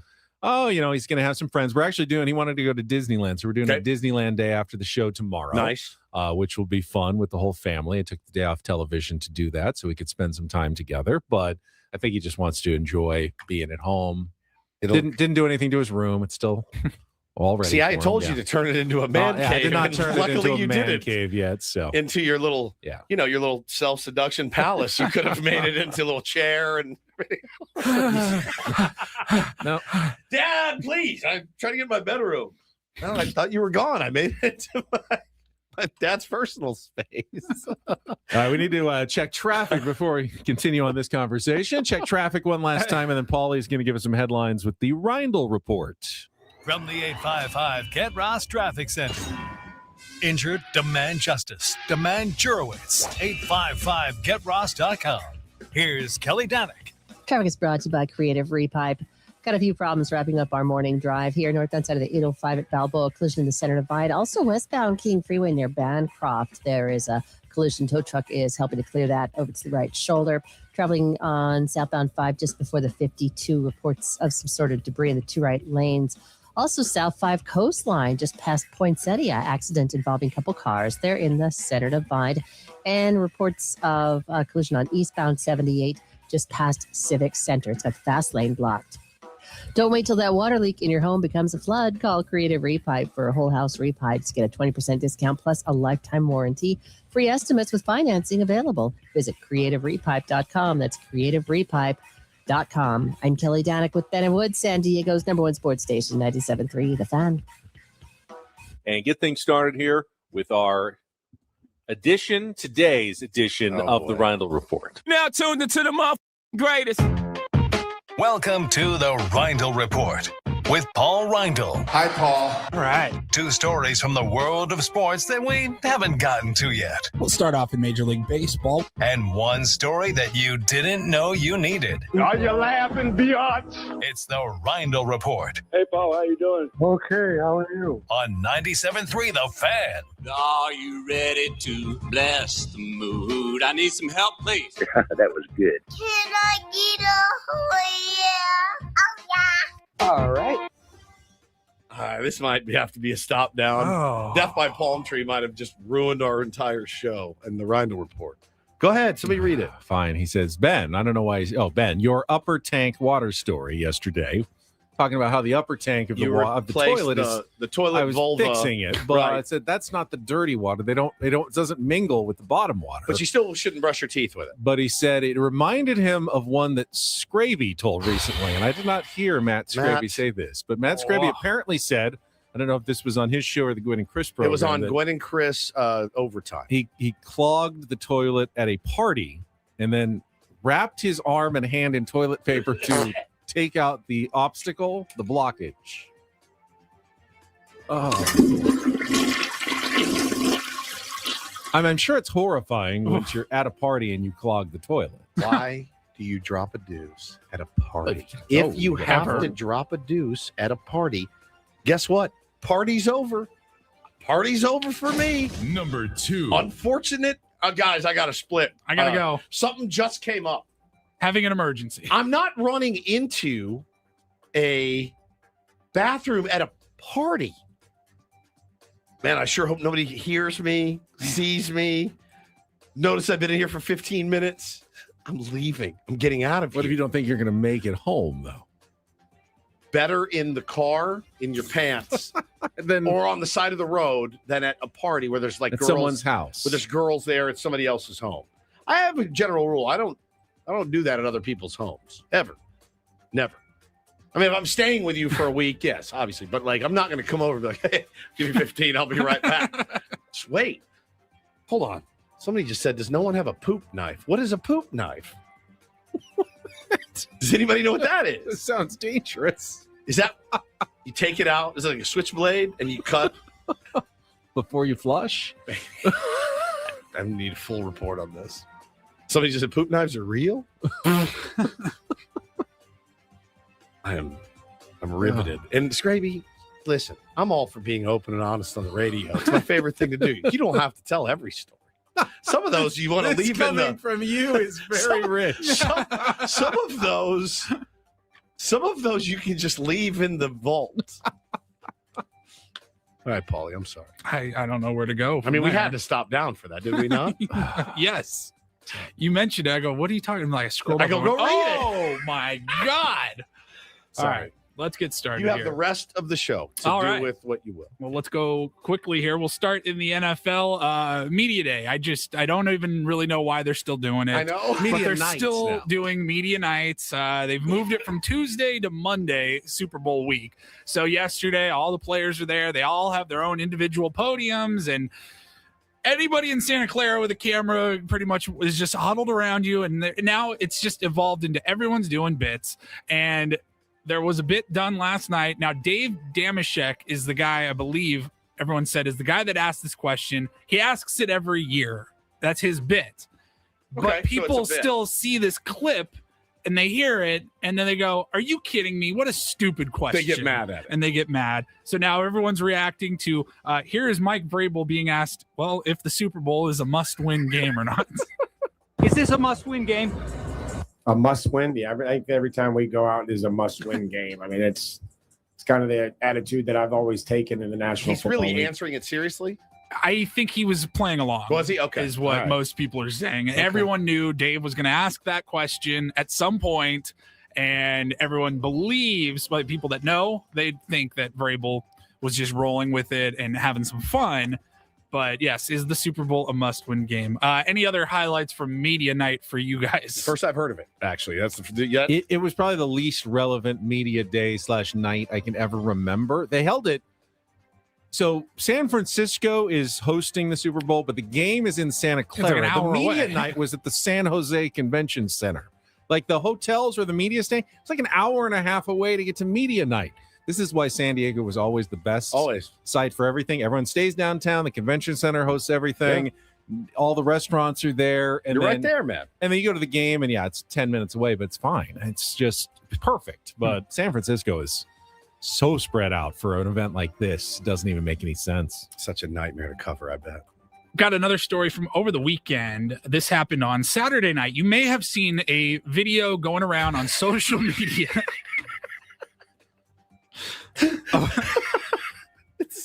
of a boxing match. So good.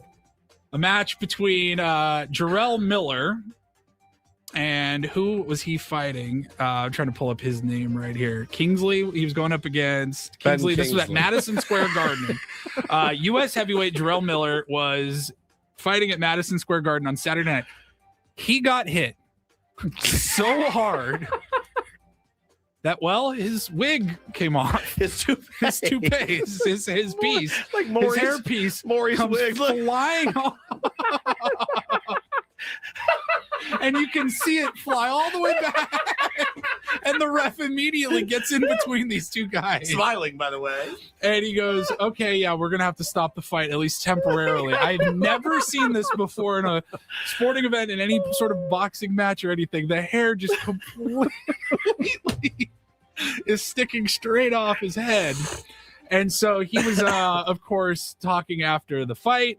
And he said, it says here, speaking about what happened in his post-fight interview, Miller said, quote, I get to my mama's house and she has some shampoo bottles on the table. I shampooed. It was like ammonium bleach. I literally lost my hair like 2 days ago. What? So I called my manager and said, get me one of those manes. And I slapped it on real quick. I'm a comedian. I make fun of myself. And he did not do a good enough job of slapping that mane on, because one hit to the dome and it sent it flying. The best part was that it peeled back and stayed in the back, and it just peeled. I don't have experience with toupees. Is it a glue or It's what? like a glue that holds it on. I will say, until it flopped off, though, I would have never known. I've never known that wasn't real hair. Look at it fly back. So here's the other thing. So if you go, all right, so he goes to his mom's house. He uses some ammonia shampoo that was like, if his hair fell out. God. So that you're a boxer. You're a big old boxer. Shave your opponent's head. as bald as can be. Bald as can be. I think it would be that weird. Shave your head. Pick it. Razor thin, and then go to your fight looking like a true badass with that, and not some big hair piece. Oh. That was brilliant, man. I watched that thing 50 times. I meant to ask you guys the other day. I was like, have you guys seen this? It's so that's good, dude. All right, and then finally we will wrap it up. I got to straighten. Now this is crazy. I found this in the prep service this morning. They have a story about a guy named Skip Boyce. And I literally just came across one of his videos on Instagram yesterday, just scrolling the Reels page. I didn't follow him. It just got fed to me by the algorithm. But this is a story of a 49-year-old man who is working on he's currently doing a year of isolation project where he wants to stay locked in his room for 365 days, live streaming 24/7 for 365 days. He is claiming that this is going to help him grow, make money. Right. He wants to. His goal was to be able to do a pull up or a chin up, I think, by the end of it. So he's working out. Done all this. He started this on January 10th. So he's 3 weeks in. He's literally like streaming live right now. He built a little gym in his bedroom. He built a bathroom in there. And I guess people are bringing him food, or he's got a year's supply worth of food. I don't know. He's not leaving his bedroom that he has set up for this live stream, unless obviously pending an emergency. He is not planning on leaving. This is done in Utah. He used to own a construction business. Can people come in to the room with him? Says he still lives with he lives with family. His kids are adults now. And his wife's like, cool, man. See you in a year. Yeah, it's awesome. Everyone goes, enjoy your project. He's Hope like, you look, get that chin up in. This is going to be a big part of my growth, and I'm What kind of growth? I'm nervous about doing this as something out of my comfort zone. I'd say so. Honestly, whatever he wants to do, fine by him. What bothers me is that people consider this content nowadays. Yeah, just you're stop just streaming. Stop considering things like this as content. If you weren't entertained by it, if he didn't think people were actually going to log in and watch him working out and being in his room for a year, he wouldn't do it. But there, with our channel? I mean, there's a bunch of people in his stream So ever commenting. since, stuck here. This was just a few minutes ago. He's All right, walking so on a he's working treadmill. out. PayPal. See, I get there's it. his We have an PayPal. awesome set of people. How long could you watch a guy just live? 30 seconds. I'm done. Yeah, that's it. Let's check back in on him in a few months and see how he's doing. I mean, yeah. If somebody said, "Hey, we're going to give you $1 billion, can you stay in a room for a year?" Fine. But hey, guys, that's a Mr. Beast right? idea. But like, hey, you guys want to watch me every day, everything I do. What if Kenny? He's not gonna. You can't do that because is he on camera the whole? There must be a bathroom. He's streaming the whole time. You got a bathroom. I guess you can go. He's got a little sauna. What happens if he clogs the toilet though? Well, you obviously wrap your hand in toilet paper, get a poop knife, and then get a poop knife and get it out of there, as we learned right here on 97.3 The Fan this morning. Like, I can tell that story because I'm a married man. I'm married. I've got kids. Scraby's still single. You don't want to tell those stories. Hey, let me tell you about this diarrhea. Right, he's on the market. I'll tell you guys about the time I had to lift my own turd out of a toilet by wrapping toilet paper around my arm. You got to be discerning about these things, Scrapes. Just text me. We have our own Cologuard stories that we share. We're married. I'm a married man. I'm good. That's it for us. Our thanks again for the generous time of Uncle Ted Leitner. Appreciate Teddy coming in a ton. Legendary. For executive producer Paul Reinl and Stephen Woods, I'm Ben Higgins. We'll talk to you again tomorrow morning at 6 a.m. right here on San Diego's #1 sports station, 97.3 The Fan. So long, everybody.